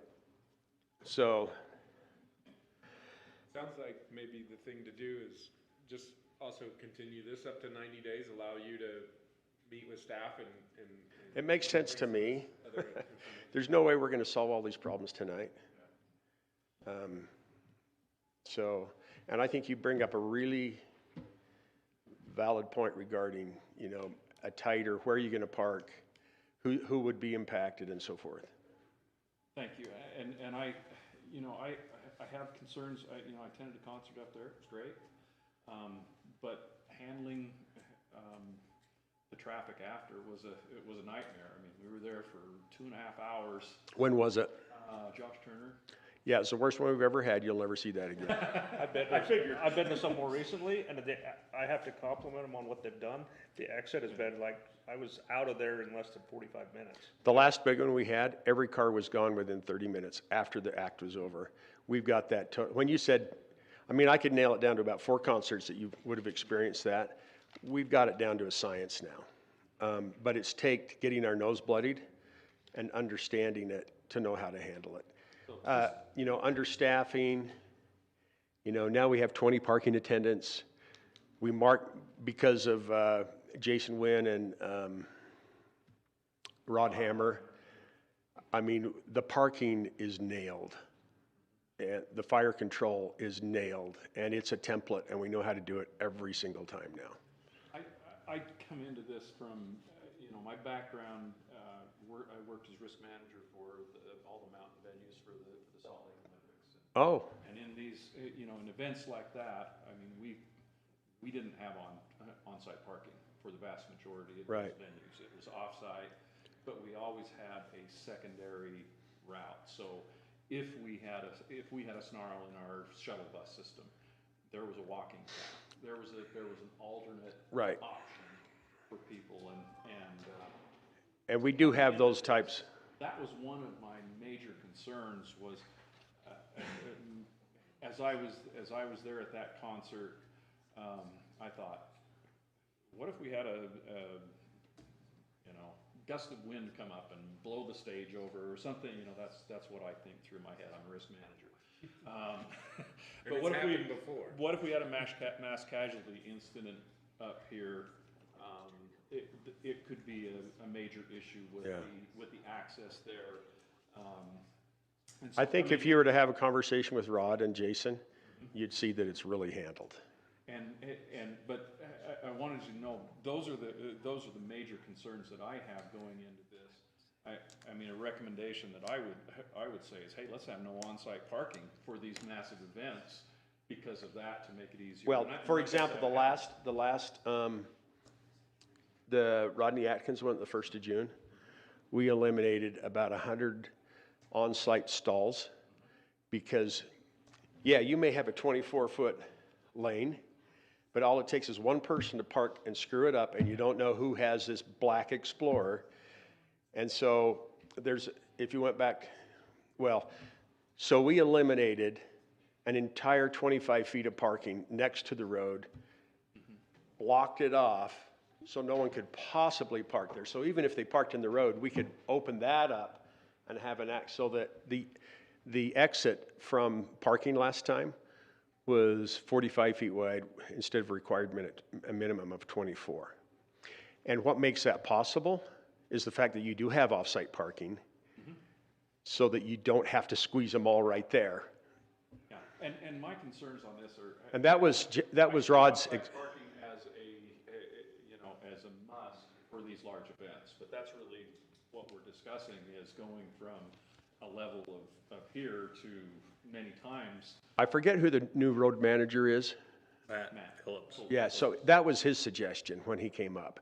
So he came up with Rod, Jason, and Matt's suggestion was, take all this and don't let anyone park here. And it worked out really good. And I think, it's possible that, we may not have a major concern about non-CUP parcels being parked in, whether that's in town or elsewhere, if, and one of the conditions could be, just show us that you have approval from Richmond City to use a parcel inside the city limits for parking, and it doesn't have to be part of the CUP or something like that. Right. Yeah, I just want to. So Richmond City. On the flip side, where it's public parking, anywhere in Richmond City, I mean, I'm looking at, you go to a Jazz game in Salt Lake, have they got parking planned out for every stall that's gonna be used for that? I mean, that's what we're asking him to do in this scenario. We're asking him to plan it out, even though they're using public parking, coming to a central point and getting on a bus. If they're using public park. I think the difference is it's not public parking, it's private parking that they're providing for the event. No, but he's saying if it was in Richmond City. Use on our CUP that's driving a use on a different parcel that may have effects on other people, and if it's not a county jurisdiction, then. So I think. Somebody should sign off on it. I think For the Jazz, you've got downtown public parking that's adequate, so it doesn't become an additional impact that needs to be. Yeah, engaged. and those It's already projects have all been disbanded. approved as parking. I think a thing that would be beneficial when we meet next time is to bring a parking plan or provide it with staff so you can look at it prior to and start picking it apart and see. This is I the think that would old help one you. that's in the packet, right? This is the one of the original. That's not a parking plan. That's just a, No, it's just kind of a that's just a, approximation. that's a drawing of where we may build a parking lot in the future, pretty much. Parking plan would But be- as far as an off-site parking plan, it's very extensive. You know, here's the field where we want to park it. It's approved. Here's how it's laid out. Shows how many stalls they are. They're all flagged and roped off. Here's how many attendants we have. Here's where the fire extinguishers are. Here's the owner of the property. Here's the insurance. And, oh, by the way, if it rains, then Richmond City has approved it in such and such a place as a backup plan. And then you're not flying blind when you see what kind of a plan the fire marshal would be approving each time. You kind of have a template of what it looks like. Just FYI, Richmond has said, you know, if you have any troubles up the canyon, we'd love to have them in town. But we know that the attendance up the canyon will be greater, and we can't bring in the great acts, bringing it to a town that we can up the canyon. People complain about the traffic, but they show up. Yeah. I'm prepared to make a motion if we don't have any more questions. I'd accept it.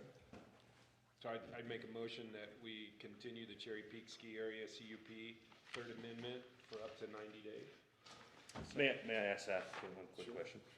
So, with your summer's events, 90 days will take you past the end of your events.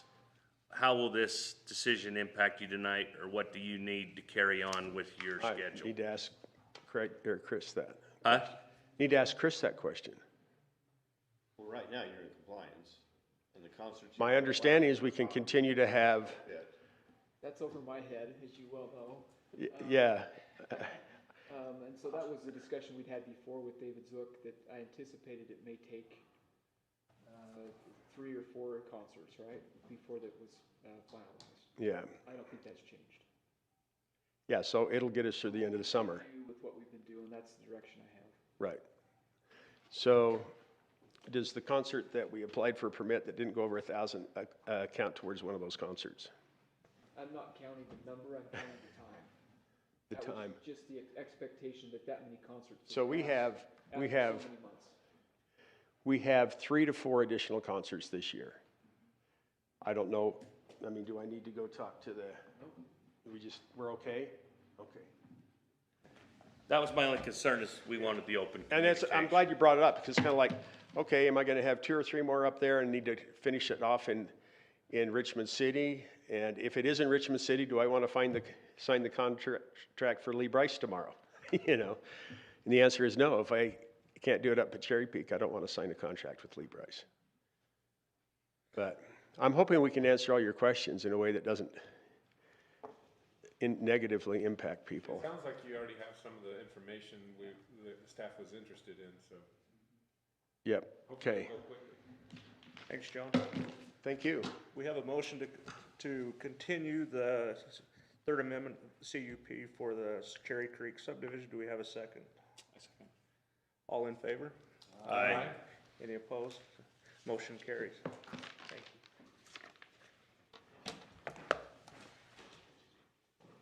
The next item on the agenda tonight is to the winery.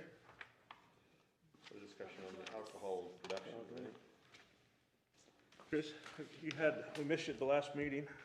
Yeah, did you? I didn't miss you, I mean, I did miss you guys. Sorry, did miss you guys. Do you have some information? Let me pass that. Oh, here, I'll just, how many do you have? 1, 2, 5, 6.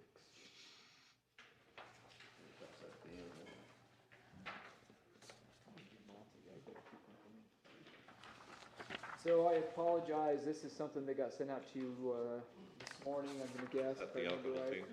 I've got it. It's mostly, it's similar language from the code that you've already seen. But what you have is an update that kind of takes us through those pieces that we had last time. So I've got it on the screen there. I'll try to scroll through that as I look at the one on my paper and keep track of those. So first of all, the first step we were going to do, we confirmed the council's priorities, and then there was a list of questions they asked the commission to consider as you move forward and think about this piece of ordinance. So those questions are listed there. Those questions are also going to be identified as you look through your paperwork. I apologize, I'm going to scroll down quickly here. Those questions are identified on page 3, it looks like. And then there's some specific pieces there that touch on those questions. There may be some more stuff that you'll think of as we look at that. I'm going to scroll back to the first page. Do you mind go distributing a copy of this to these folks? Chris, you mind if we just ask one quick question? And this, I'll be honest with you, I didn't get a chance to read it fully. Do you mind if I ask a question? I'm disappointed in the last few hours you didn't get a chance to read that.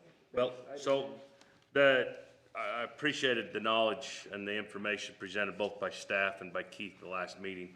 I just wanted on that third page, there's or one of 4, there's a diagram there, wineries by size, and obviously that's how we're gonna limit this. It runs in my mind that 15,000 cases was the line between federal regulation or something. Do you remember anything in your presentation before? What was? I think these are all regulated by ACA. But there was a line in the sand between, I don't know if it was taxation or something else. You're thinking of state, not federal. Oh, that's state? Or what size they are, they want their money. The state gives a tax break to small wineries under their definition. And they set a definition of, it was, for wine, I sent it to you in an email, Chris. Yeah, I can't remember. I thought it was what you 15, but I could be high. It was weird because under the state code, cider is wine, but on cider they allowed it was like 45,000 gallons. It was this huge number, and then on wineries it was so many cases. It came out to be that it was somewhere maybe around 15. I don't remember exactly. It's been months, and I've been in a Okay. tractor a lot lately, so I'm still going back and forth. Okay, that was my question.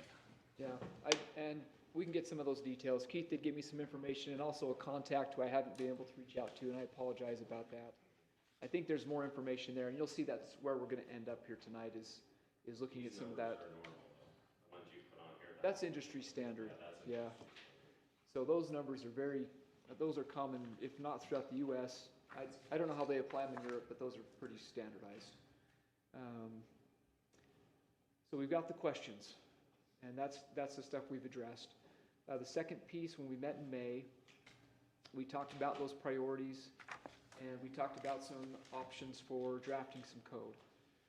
The commission and the council were on the same page, and staff was on the same page that we need to draft a piece initially that's specific to a winery, rather than redrafting the entirety of the agritourism ordinance. I still believe that's the correct path, although I'm very interested in redrafting our agritourism ordinance to be more comprehensive from what it currently is. But that's something down the road. But I do recommend we start looking at that. The next piece was drafting the code. Make sure I didn't miss anything here. Okay, yeah, the next piece is drafting the code. So you've got some draft language here in front of you. And then as you look ahead on the second page here in your little information packet, the next piece is coming up. So we're going to review some of that tonight, see if we have questions or issues with some of those pieces, kind of as Brady is asking if you have questions. Staff will make note of whatever next set of questions we need to address. Then we'll come back and give you an updated ordinance to review again before we have a public hearing. So the plan is to make sure the commission is comfortable with what the language says and that we've vetted all the questions. Then we'll have the public hearing and move that forward for a recommendation. In between that, well, I'm getting ahead of myself. So anyway, we've got the draft language and the questions here. If it's helpful, I'd really like to look through the questions that are identifying the pieces that the council's identified. So the first one on page 1 to 4 is what it says at the bottom, is how do we limit the scale of an operation? So we discussed last time and with the council, it's got to be by cases. Seems like the most reasonable approach. I think Keith Mickle, sorry, you're here, Keith, so I'll say that seemed like the most reasonable approach. Yes. We can actually measure it primarily because we're not babysitting that as much as the federal government's going to be babysitting that number, and we're just going to ride along. Is a case a standard, a case is a standard Yeah. Measurement. 12 bottles, Yep. 750 milliliters. Perfect. And that's in here somewhere, I threw that in there. It's in the ordinance. Yep, thank you, Chris.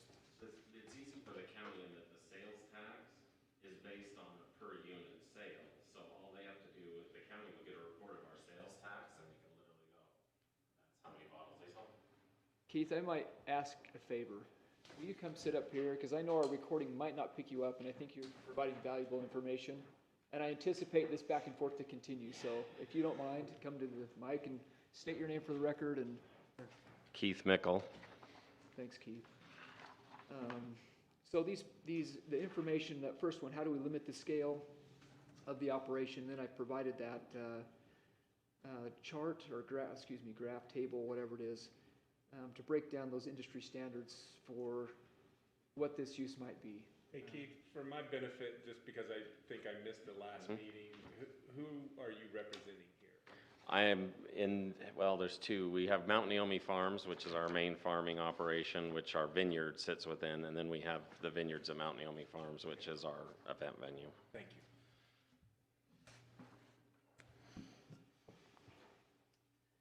So that information is just provided there as a way to comprehend what types of uses are out there, where a majority of those facilities are, and just gives us an idea. And I don't think there's any concern or question about using the cases, so we'll move on to the next question, unless you guys have. About using I what? do. Okay, Yeah, I have questions. go ahead. So, why did we pick the limited production amount? So far as the impact, that's gonna be, that's a good question. That's a good question. Let me Yeah. just explain maybe where, the way I look at it or whatever. It doesn't represent 50% US wineries, and why not go up to 4,999 to represent 80%, you know, of your small scale, those are all considered small scale. So I didn't know if Mr. Mickle or somewhere through the process, if somebody said, hey, let's just limit it to 1,000 cases. No, it's one of the questions later that's talking about how do we limit, it's the next question, how to limit the impact on neighboring properties. Right. So it's a measure of scale, Yeah. so that we're drawing that line between what's agricultural and what's manufacturing. Right, so That's where that comes in. Exactly, Yeah. and so to me, those first two categories, is there a difference in the size of the manufacturing facility to go from 1,000 cases to 5,000? Maybe there's not. Yeah, maybe the there's same not. Good point. Scale facility can do 5,000. What's your thoughts? Are you gonna do less than 1,000? Our goal is to build a facility that at its peak output, it would accommodate a 5,000 case So that's number, why I'm asking but that question, right? you can actually fit 10,000 cases probably within a 5,000 case facility. The only you have to understand that in a winery, you're only operating as a production facility for only about a month and a half. Sure. And then everything else just goes into barrels. So it's just room for barrels and everything goes inside and it's just managing barrels. So at that point, when someone goes up in production, they may have bought a destemmer crusher that can handle this many tons an hour. Now they just bought a little bit bigger one. So I just want to make sure we capture, you know, the most likely scenarios to come before us to seek approval on something like this. And if you're saying, hey, you'd like to be able to do 5,000, well, we don't want to limit it to 1,000 because then you're going to turn around and come back and say, I need 5,000, right? yeah, I thought the small. I'm trying to anyway, and I think we are too, together, just make sure that we're going to accommodate the most logical. Well, if you want to preserve the farm as a farm, you have to allow a size that they can expand to and be sustainable at that business. Like when we start this, I'm still going to have to be running all the acreage that I rent and run in hay because, you know, you can't quit your day job to start a new job, you know. So you don't know what that growth potential is.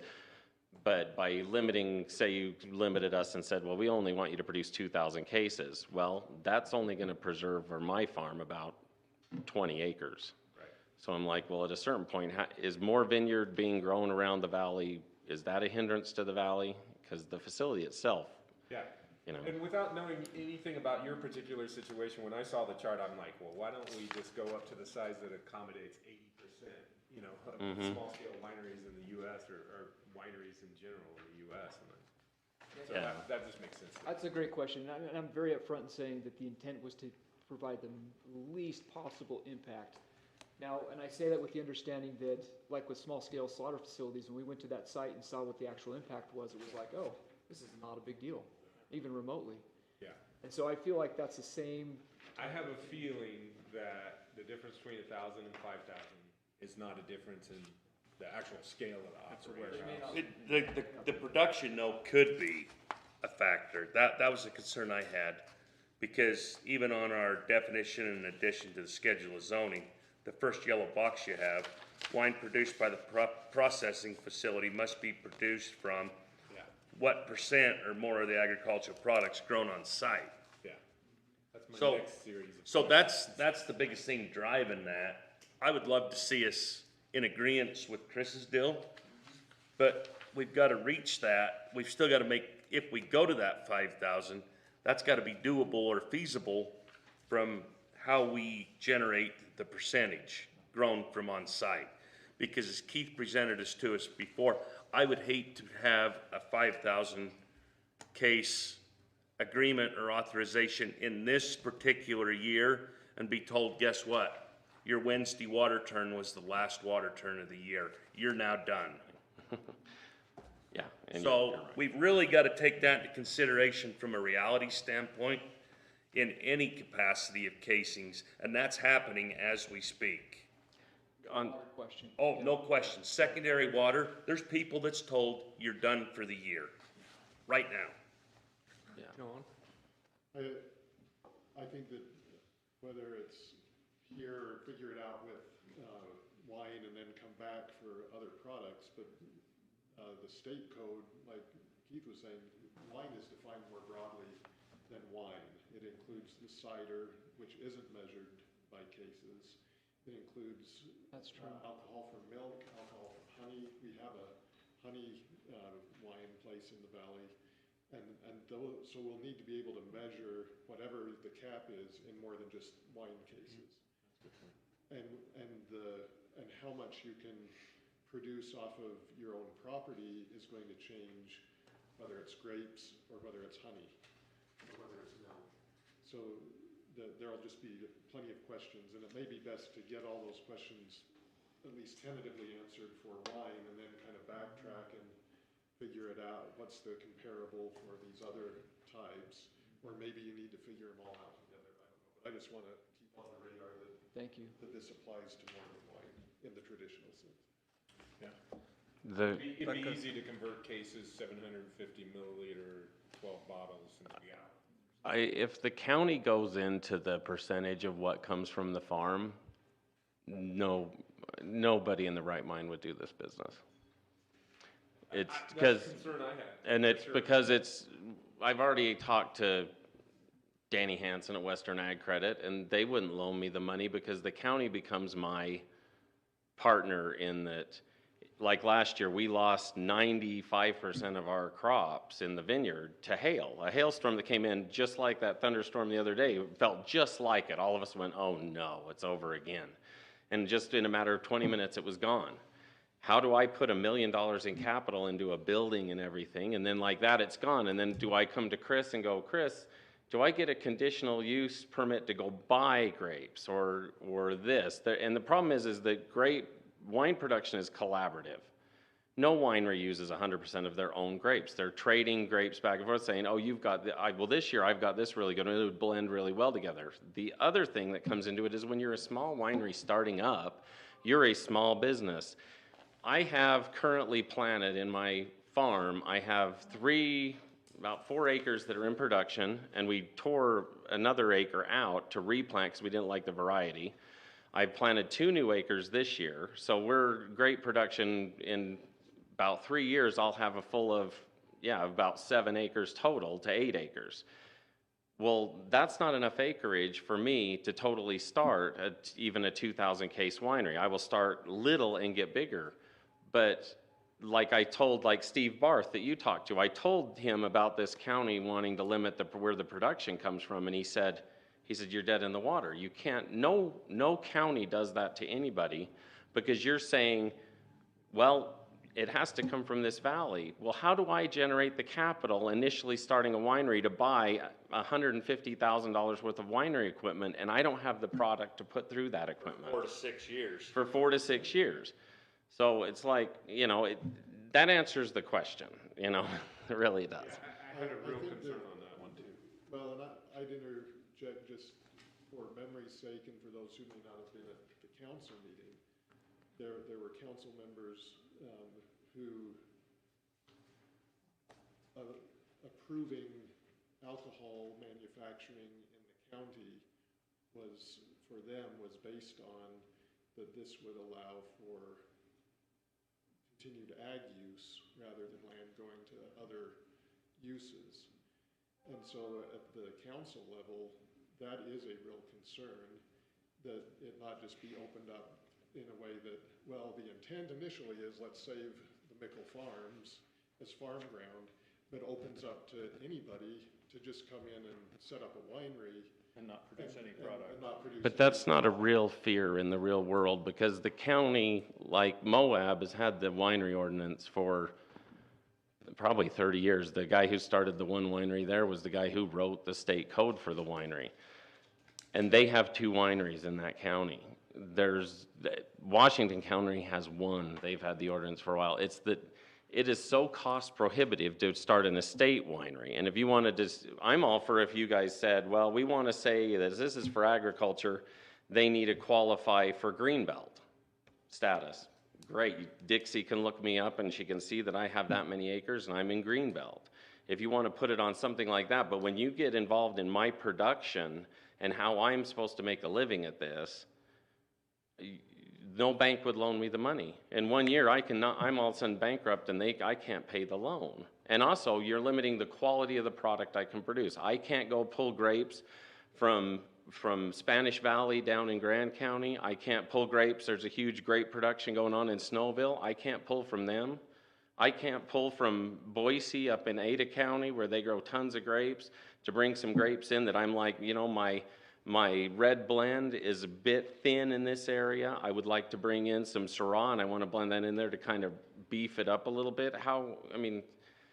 You're so involved in my production and there isn't, name another business in this county or in this state where the county or the government is that involved in their production, where they literally dictate what, where, and how they can make it and what from. Well, there's a distinction. You could still go, and obviously it'd have to come down to something simple, but if you was to tie with an ag-based, the Greenbelt's an idea, the fact that you're even growing something, or then the other item would be you'd automatically go to industrial. And you can look at Dixie can see all the vineyards that's there. If you want to say that this much has to actually be in production on the facility, I don't have a problem with it. If this actually got approved and I thought it would work, we have 13 acres right now that's just waiting. We've actually applied for the EQIP money from the NRCS to put it in. The only reason our business model actually works is because we're an estate winery.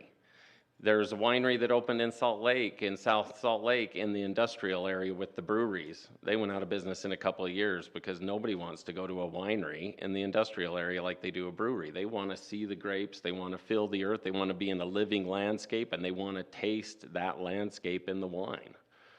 And that's the only reason anyone would come to Cache Valley to do it. We're throwing rocks at the council, it seems like, and we addressed the issue of crop failure. So in our production, this was brought to us as to preserve agriculture. So we understand that there will be a year that production cannot be met. So I don't think in any scope did we limit or intend to limit that you could not do that. It was in a period of time that you're not out buying all of your grapes and your wine to keep yourself going, and all you've done is placed a winery there. So let's be careful in where we're going there from the side of what the council imposed. I didn't intend to throw rocks if you felt that that's what I was implying. I just simply was looking at Just the saying that reality. they said the county is governing that. We're not governing that to the point that we want you to failure. No, I've never gotten Saying that. we understand there's gonna be great failure and you can't do that. We just don't want that scope so broad that you come in, plop a winery, and haven't even intended to grow any grapes. So your green belt doesn't modify to that part as having a winery and fitting the green belt because I happen to put 5 goats out there. So there's some points that you gotta consider on that.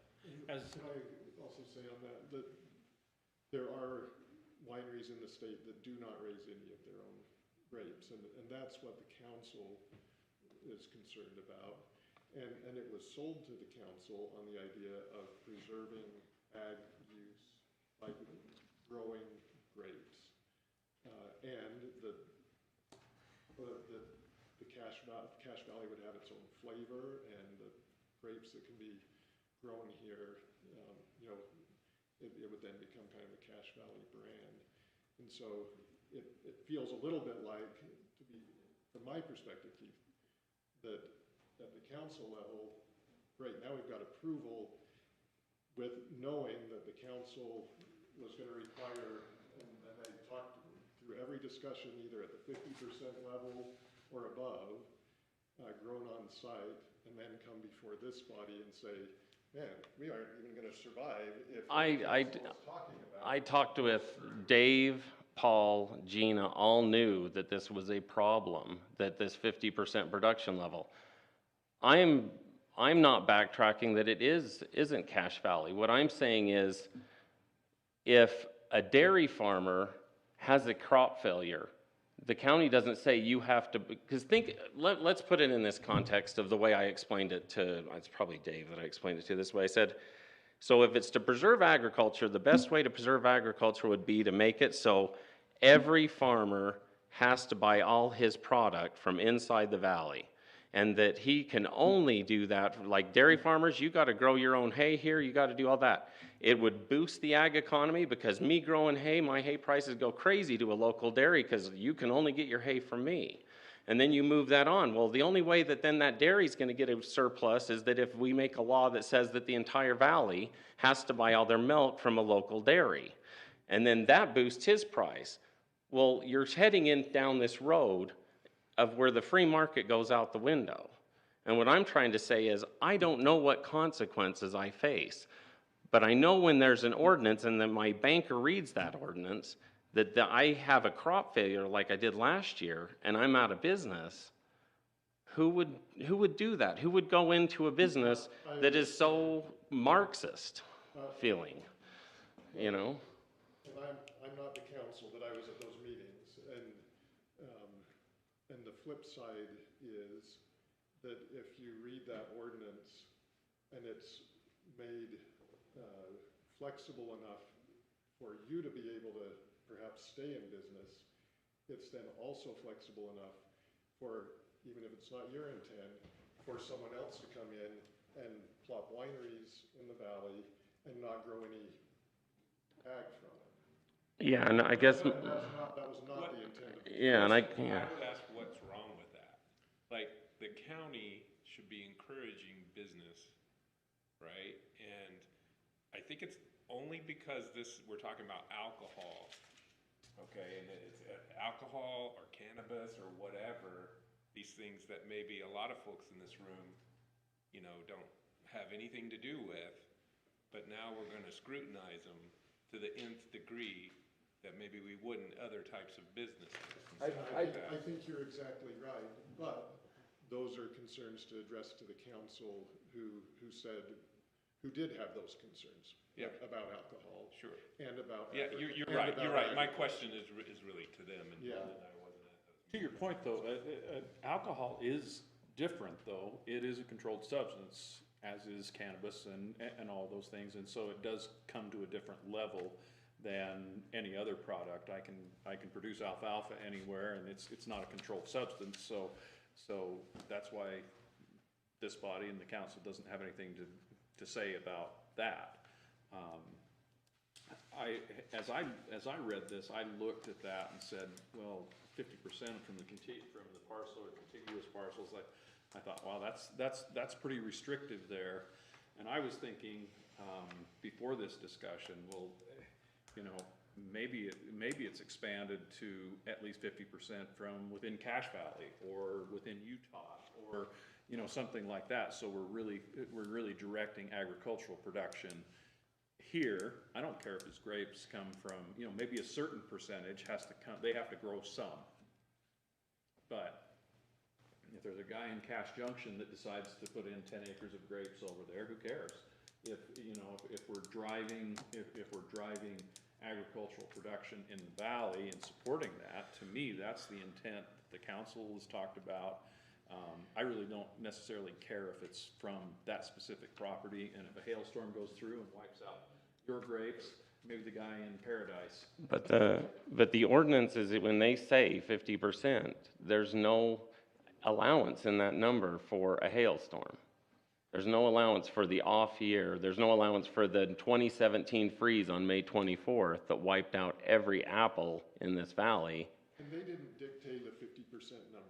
Let me, What they said was that they wanted it to be. We're in the muck here because all we was I'm looking gonna try to at pull is us out a little bit. Yeah, they wanted, I just wanted to finish my this statement, that it seemed like their direction was a general statement to want to make sure that it is associated with production on site and still allow for the business to succeed.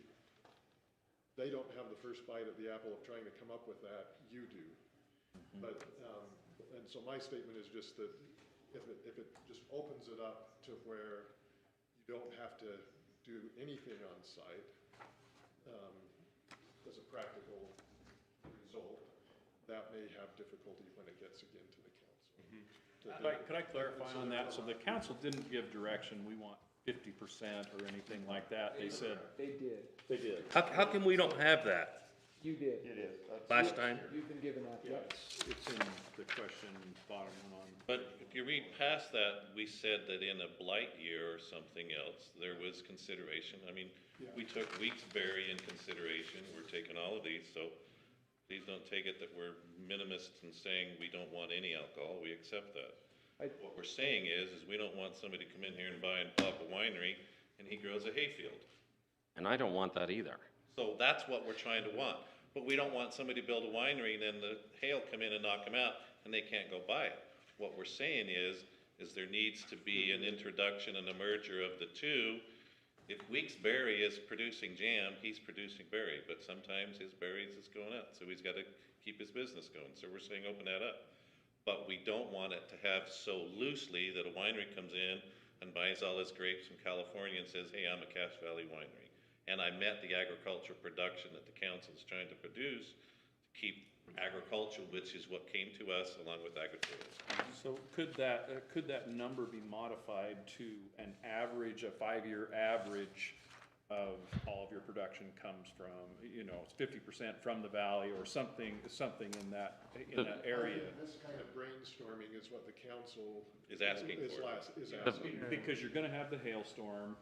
Okay, so in 2020, you're buying everything from elsewhere, but over the 5-year average that we have, or whatever that number is, it averages out to this percentage. Yeah, and that works better because whenever this gets brought up, my biggest hangup is that there's never a caveat put. You talk about a caveat, but I never heard or read a caveat. But there is a federal labeling on wine. Every label, you have to go through federal approval to get the label made, right? You change the label, you have to go back through the TTB and they reapprove your label yet again. You cannot put Cache Valley or Cache County wine on that label unless it is over 50% from Cache County. You can't say Utah wine unless it's there. The TTB has its own things where if you're going to say it's from a region and it's 90% California, but you call it Utah, they don't let you do it. So if you say, if we get an AVA, like Snake River AVA is Ada County's AVA, which is an agricultural viticultural area, designation, which all wineries want to be in because it gives them prestige that their terroir, their flavor is from their region. Once you get that AVA designation, now 80% of your grapes, if It's a different. it starts going up, and in the AVA, if it gets smaller, it goes to 95% have to be from that AVA. The TTB is already climbing all over us in labeling, so to call myself, I'm a Utah wine, if I'm gonna put that on my label, the federal government already enforces that on me. So I want to touch base on a couple things. One, the question is about preserving agriculture. From my standpoint, when I draft it, it's not about alcohol. It's about preserving agriculture, and that's the direction the council's given. So I want to resolve that question immediately. It's very similar to me from when we went through the small scale slaughter facility discussion and trying to perceive what this impact might be. So it's about, again, ag, and now I'm talking about impacts. So what's the intent in ag? And that's the focus here. You'll see with the questions that have been addressed. I'm going to look at the questions really quick to see if there's anything else we need to touch on before I jump to the code, where we need to address a couple questions and maybe some misunderstandings. And I put that on myself for the lateness in which this was distributed, not for you not having had a chance to review it. Let's see. May I ask one question, Chris? Yeah, please do. So, Keith, from your experience, I'm sorry. And tell Just so me you know, again- I've been up since 4 in the morning working, and so baling and I'm not everything, gonna so hold you to I'm this, a but- little bit less witty than I normally I'm am. not gonna hold you to this, but how many years have you been growing grapes now? We planted our first planting in 2009, and we've switched a number of varieties. It was all experimental. Okay, so, obviously you haven't produced wine here, I have, anyone is allowed to make 200 gallons of wine in their home. so experimental, but here's my Never question. for sale. So, after that 4th year, 5th year, I don't know what the peak is, I don't know what the lifespan of a grape plant is. How many acres, or what will 1 acre, how many acres would you need to generate 1,000 cases? An acre produces, it varies. Wine production grapes are lower production than like table grapes and raisin grapes, stuff like that. So, and you want them to be lower production because you're going for high concentration of sugar and skin. You want little teeny grapes with lots of skin to get the flavor. So they tend to average between 2,000 to 5,000 pounds, an acre. Some can go clear up to 10. But most are in that 2,000 to 5,000 pounds an acre, and the number is, there's basically, I could Google it. I forget the number offhand. My brain, I'm sorry. I just was am curious really, if you had that, if you don't, we can Yeah, get it I another do time, have it. but- You can Google how many pounds. Base, I mean, that's. Well, we could, that's pertinent to, we have to know that information, because if we're allowing you to do 5,000, but then we're saying 50% Okay. come from your place, I'm just trying to gather what are we There's- looking at? There's 2.65 pounds on average in a bottle of wine. So if you have, per case, That's per bottle. you basically have about 30 pounds per case.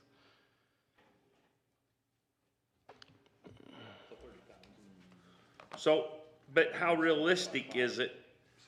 I mean, from what you've seen, 2009 to now, if you've even matured a crop, or, matured it, are you seeing 5,000 pounds per acre? No, on ours, the varieties we're growing, they don't, well, actually, there's a variety that does yield at least that. We have a white grape that yields that, but most of the red grapes don't. And part of that is our weather patterns. We just, they just vary. And also, see, with wine, you want the grapes, so the table grapes you eat in the store are like 9% sugar. Well, wine grape goes to 20% sugar. You let them get very, very sweet. Okay, so that means you thin the crop down in order to make sure like a year like this, we're really hot, so a grape plant could carry more grapes. In a cold year, you thin it down so that it will ripen the grapes that it can. Like last year was kind of a cold year. This year's gonna be a hot year. So I mean, I plan that, you know, if we had 10 to 12 acres, we could easily sustain the 2,500 case winery. But you have to understand, our vision for our farm is, like last year, we lost 50 acres of our rental ground to development. We're hay and grain, and I would envision that the area right around our farm, I would like to see 50, 60 acres of grapes there. I'd like to be able to sell them to other people who need grapes. I mean, I love growing grapes. I love everything about them. But I also would love to see you have to understand, from our perspective as our farm, the easiest choice for me to make is to call Visionary and Jack Nixon and just get a 10-year plan and start developing, because we are being crushed. Anybody who's driven by our farm will know how crushed we are. That's the easy plan. This is the hard plan. And that's why I'm like trying to say, I appreciated what Gordon Zillis said in the last county council meeting. He says, well, we've approved them, now let's get out of their way so they can be a success. And he didn't vote for us in that. But yet he was like, well, the people spoke, let's do it. I'm trying to say is, make a viable industry. Otherwise, you know, the easier choice for us farmers is just to call Visionary, you know. And if we don't like the quality of the life in this valley after Visionary's done with it, we got the money to leave. Yeah. You know? Under agritourism ordinance, do we require that if you want to feed people on your farm or whatever to bring in additional income, do we require that food come from the farm or anything like that? 50%. We do? For a farm to table is what you're saying? Yeah, For the I'm just asking.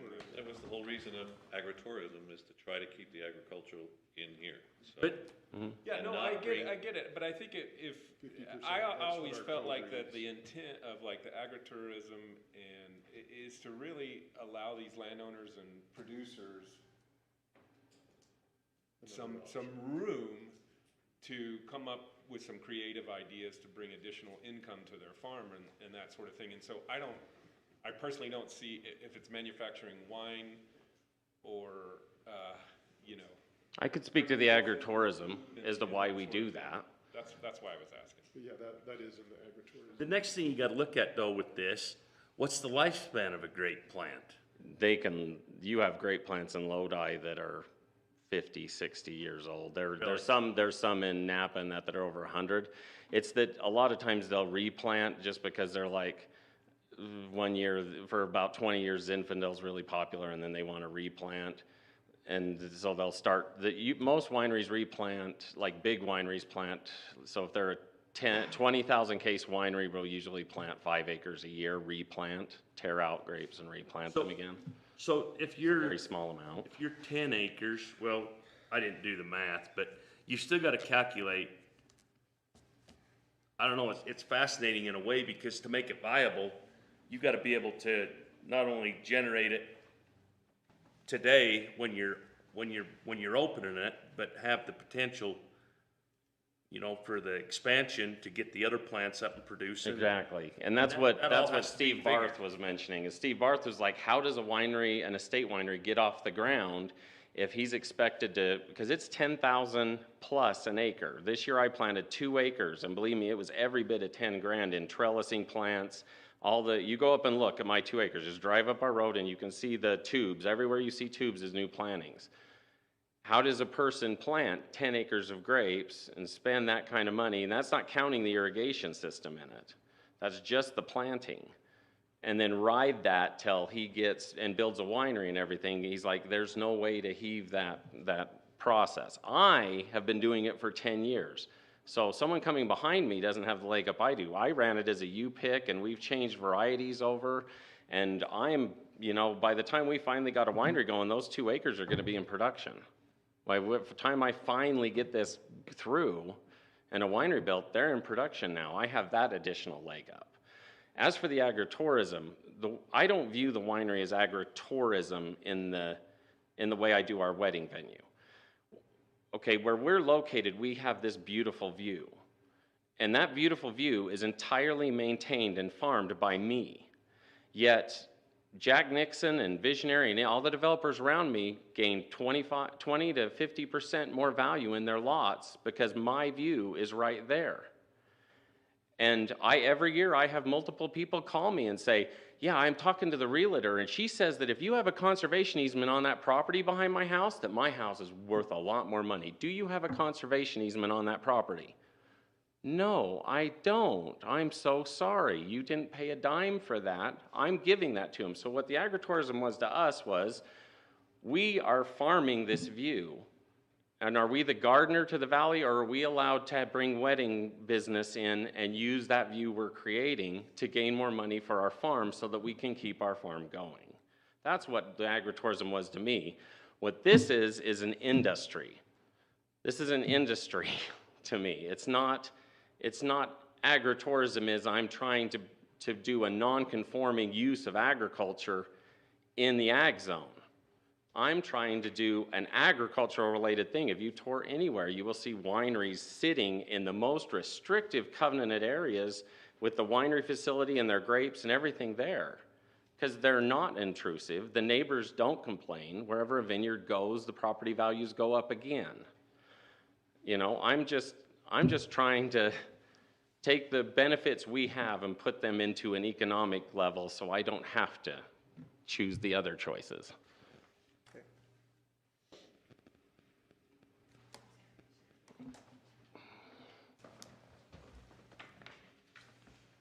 Does that answer your question, Brady? Sorry, I just, you know, those certain things really start to ache on me when you know. This is in seriousness, because I feel bad that no one feels that I was disrespectful of the council. It was broad. I mean, That was not my intent at all. No. But as a business owner myself, if you can't make it viable, why are you even trying it? And so we want to prevent someone who might not be like you, that's sincere with the intent of what you're doing, from coming in and manipulating it, which is a problem, big time. I respect that. It would be big money would have to come in to do that. It would require a lot of money. Say no more. Get back to the point that this was presented to the council as saying, okay, we need to preserve agriculture. There needs to be agritourism. My fight is some people come in with agritourism ideas, plot down on an A10 with one home, but then the next thing they do is they say, I need a sleepover for somebody to come walk through my farm. And now the neighbor is saying, crap, this was an agricultural thing with one house, but now they went and built a dude ranch to house all the other people. So I just allowed 2 homes on an A10. That's my heartburn on an agritourism thing that I start to see. I've been in discussion with Chris about one that's trying to start that. And so there comes the side that the council is saying, bring the wineries in, but let's not let a winery come in who builds a flippin' production plant on an A10 and then has no production for grapes inside of there, because it's all about production and not producing. Amen. There's our concern. So when we say that the council is limiting that, we're saying, hey, just like you said, the production of a Cache Valley wine or whatever else, Cache Valley cheese, Weeks Berry, we're talking about all of that is focused on producing something in Cache Valley that has pizzazz to it, rather than just saying, I'm here producing a winery, come have a taste and have a cheese, and then before you know it, they want to build a dude ranch or a dude house and have 3 or 4 different people staying over there. I'm hearing from agricultural people who are saying, I don't want that next to me, and yet you're calling it an agritourism or an agricultural thing. Yeah. And so, Or where you put and maybe it would take a lot of money, but somebody comes in and puts in a winery and Visionary homes all around it, and you have done nothing to preserve agriculture from Visionary Bingo. homes. Well, that's something that so that's why I'm hoping this brings discussion, because well, my alfalfa ain't stopping. mind on there, and your point about agricultural in the view, that's nearly every farm, because people move in and says, I want open space. Yeah, yeah. Don't you dare take that farm of hay out of there or move that cow away from there, because that's my open space. But what they then, like, okay, so right now I'm on an economy of scale. We used to run 2,200 acres and we're now down below, we're probably below 1,700 now. And this year, I've already seen, my landlords have already annexed another 50 acres plus is gone of land I rent. We don't sell any of our own land.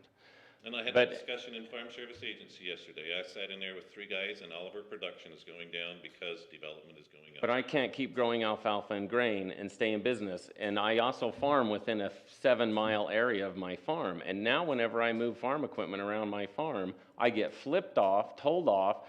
I can't even go out on the back roads because you got estates that the county is allowed out in the middle, like Estancia. So now they love the country out there, but they flip me off when I drive by in my swather. So how long am I, it isn't that people don't want to farm.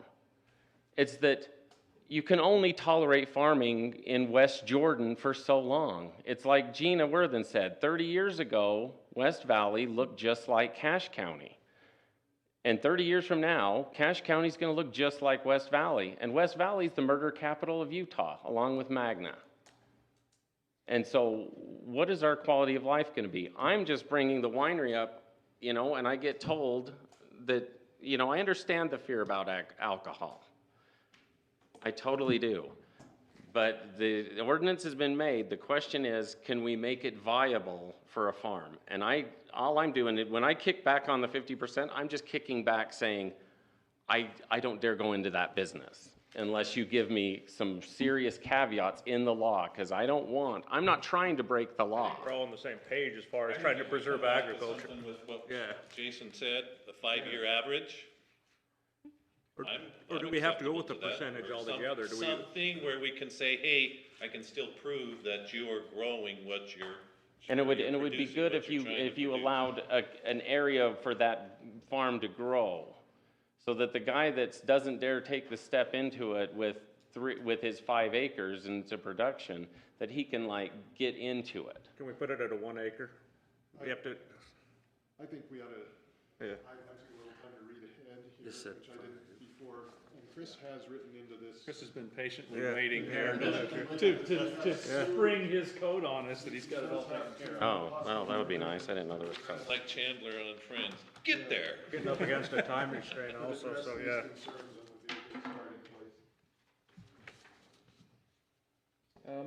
If you're ready to have that discussion, I've tried twice, so, if you're ready to have that discussion, I'm happy to address it.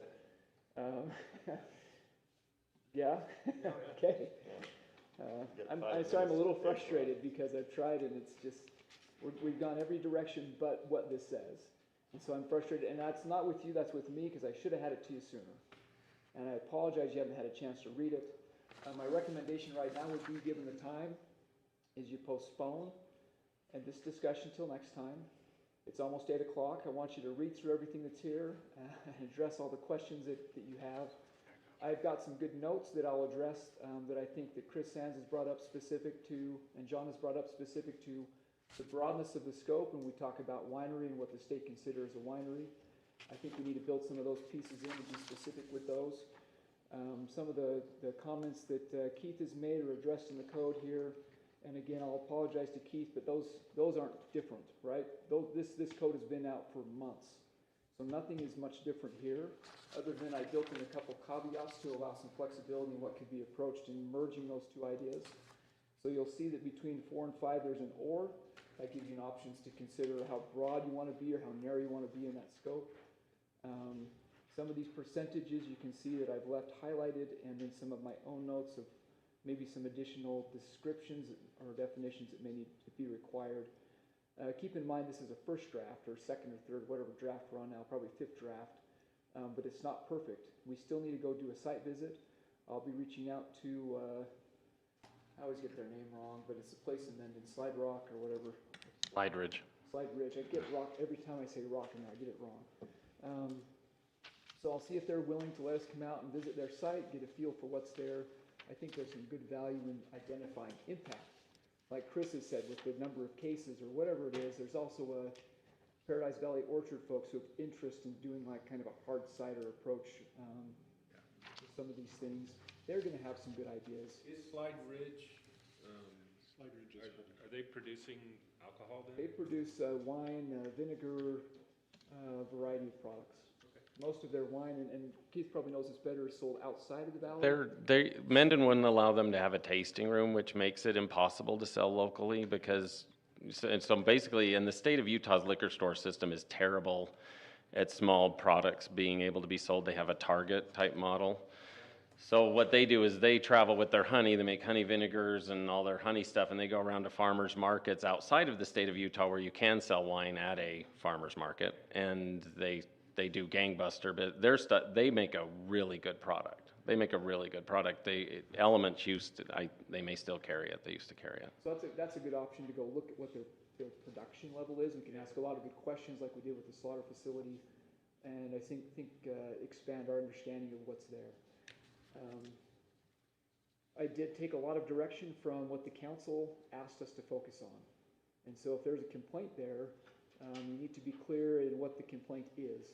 I think if the complaint is, this is too agriculturally restrictive, well, they're not probably going to be on board with that because that's what they want. And that's what the expectation was. And so if as Keith has explained, this is an industry for him, then we need to look at this differently than as an agricultural related use. And so I think that if we're trying to fit the square peg in the round hole and it doesn't fit, then we need to consider a different use. And I agree with John in saying, if we start here and we end up here, and we're no longer respecting the agricultural use, then we've made a mistake. And we need to make an adjustment and either put it in the right zone or make I some meant considerations. agricultural industry is what I meant. So, but that's the concern that's been raised by the council, is like, where's the line drawn? They're pushing the other direction than what you've described. It is not to reduce the requirement, it is to increase the requirement. And so we need to be very clear with the commission that if there's any expansion of that there's some clear justification as to why it makes sense. Like when Chris mentions, well, what's the point of doing 1,000 if the impact for 5,000 is the same? To me, that's very justifiable and would make sense to the council. But I think that's something we need to vet as we move forward. So my recommendation would be that we all take time to read through what's here and come back in a month. And over that month, we'll have time to read this. Hopefully have a site visit to Slide Ridge and have that full discussion and understanding of where we need to move forward with those pieces. But please read through that. Again, my apologies, you haven't had a chance to. Yeah, I don't think you have to feel bad, Chris, because I think actually the discussion was helpful, even though a lot of times we go circular, but we honed in on the two issues, you know, the capacity and the proportion, you know, that has to come from, so I mean, I think what our discussion reflects the key issues that need to be discussed, so don't feel bad about that. Hey, and also there's additional information in the May packet that I just referenced that, and it even has some stuff that's not in what's here tonight. Yeah, this is an update from that, so it's not repeating some of those things, it's the next version. So there's a lot of the same stuff from the May version in this one here? This is going to reflect a lot of it, but with updates from where the process is currently. All right. Yep. But yeah, if you want that information, I'd refer back to it. And I can give it to you if you don't have it on hand anymore. It should be in your emails. If you retain your emails, it's also there. Can I ask a question of council maybe, or there's perspective there, like if this use, you know, alcohol production, if it was to come in as a manufacturing or an industrial, you know, sort of more of an industrial type use, like not tied to a farm or whatever, is that something the council would not entertain, or does that, I guess what I'm asking is, there's the manufacturing industrial aspects to alcohol production, and then there's the on the farm, the vineyard type of use that I think we're talking about here. And so I was just curious if the council was just really honed in on, you know, supporting the local farmers or whatever, through agritourism and other opportunities to, you know, value-added opportunities, versus if somebody came in and said, hey, I want to start a new Budweiser beer brewery in the valley or something like that. I mean, that's Well, that's a obviously side, completely that's- different. But that's a side effect of agriculture, but the whole premise is this is an accessory to agricultural production. And that's what was presented to us. Hey, let's give agricultural a way to grow and do something. Right. So that's where we're looking. So your question about manufacturing, I mean, yeah, we're looking for jobs, we're looking at the economic side, but then I think we would center around differences as far as A10 zone, the minimum lot size, all of those things that we're trying to approach. So you got a good point. To say that we wouldn't listen to it, I can't speak for the council, I'm just one guy sitting here, but as I listened to it and I came onto it at the first of the year, it was, let's give the agricultural area some area to expand and grow that difference. To me, it's Weeks Berry Farm, exact same thing. Exactly. We just sell something with alcohol in it. Yeah. And having been asked to 2 or 3 times present to the council on these issues and go through with them the dozen or more types of alcohol licenses that the state offers, and yet to get any of them, you have to have local approval. And to go, for the county to go from having no alcohol licenses, essentially being a dry county and Right. an incorporated part of the county. Right. My impression has been that the political trade-off is we will take the step to go from being a dry county to allowing alcohol production in the county and selling alcohol in the county if it's tied to agriculture. Yeah. And we're not going to have other special event permits, any of these other types of alcohol licenses, but we'll allow wine manufacturing because we can tie it to agriculture. And that was the kind of the political calculus. And this doesn't change whether, I mean, this doesn't have anything to do with whether you can serve wine on your property or anything, right? This part doesn't, but what was passed by the county council does, because it allows for getting a winery manufacturing license, and with that license comes the ability to do on-site tastings. Okay. But not service, though. It doesn't allow us to serve glassed wine and have, basically they can't buy a bottle and serve it on the premises. It's the tasting, and it's no more than 4 ounces in the entire Very tasting. limited, And then they leave. That's kind of the tourism part, even though we're looking at coming up with a different use definition. It does bring people in to see the agriculture and taste the wine on site. You would be able to buy the wine on site. You just wouldn't be able to open what you just bought and have it on site. Okay. I think we're up on time. We either need a motion to extend, or we better adjourn, so. Thank you. Thank Chris, you, appreciate your input. Thanks, everybody, for your participation tonight. Thanks, Chris, for taking the time to draft this all up. We'll adjourn until next month. No, it's just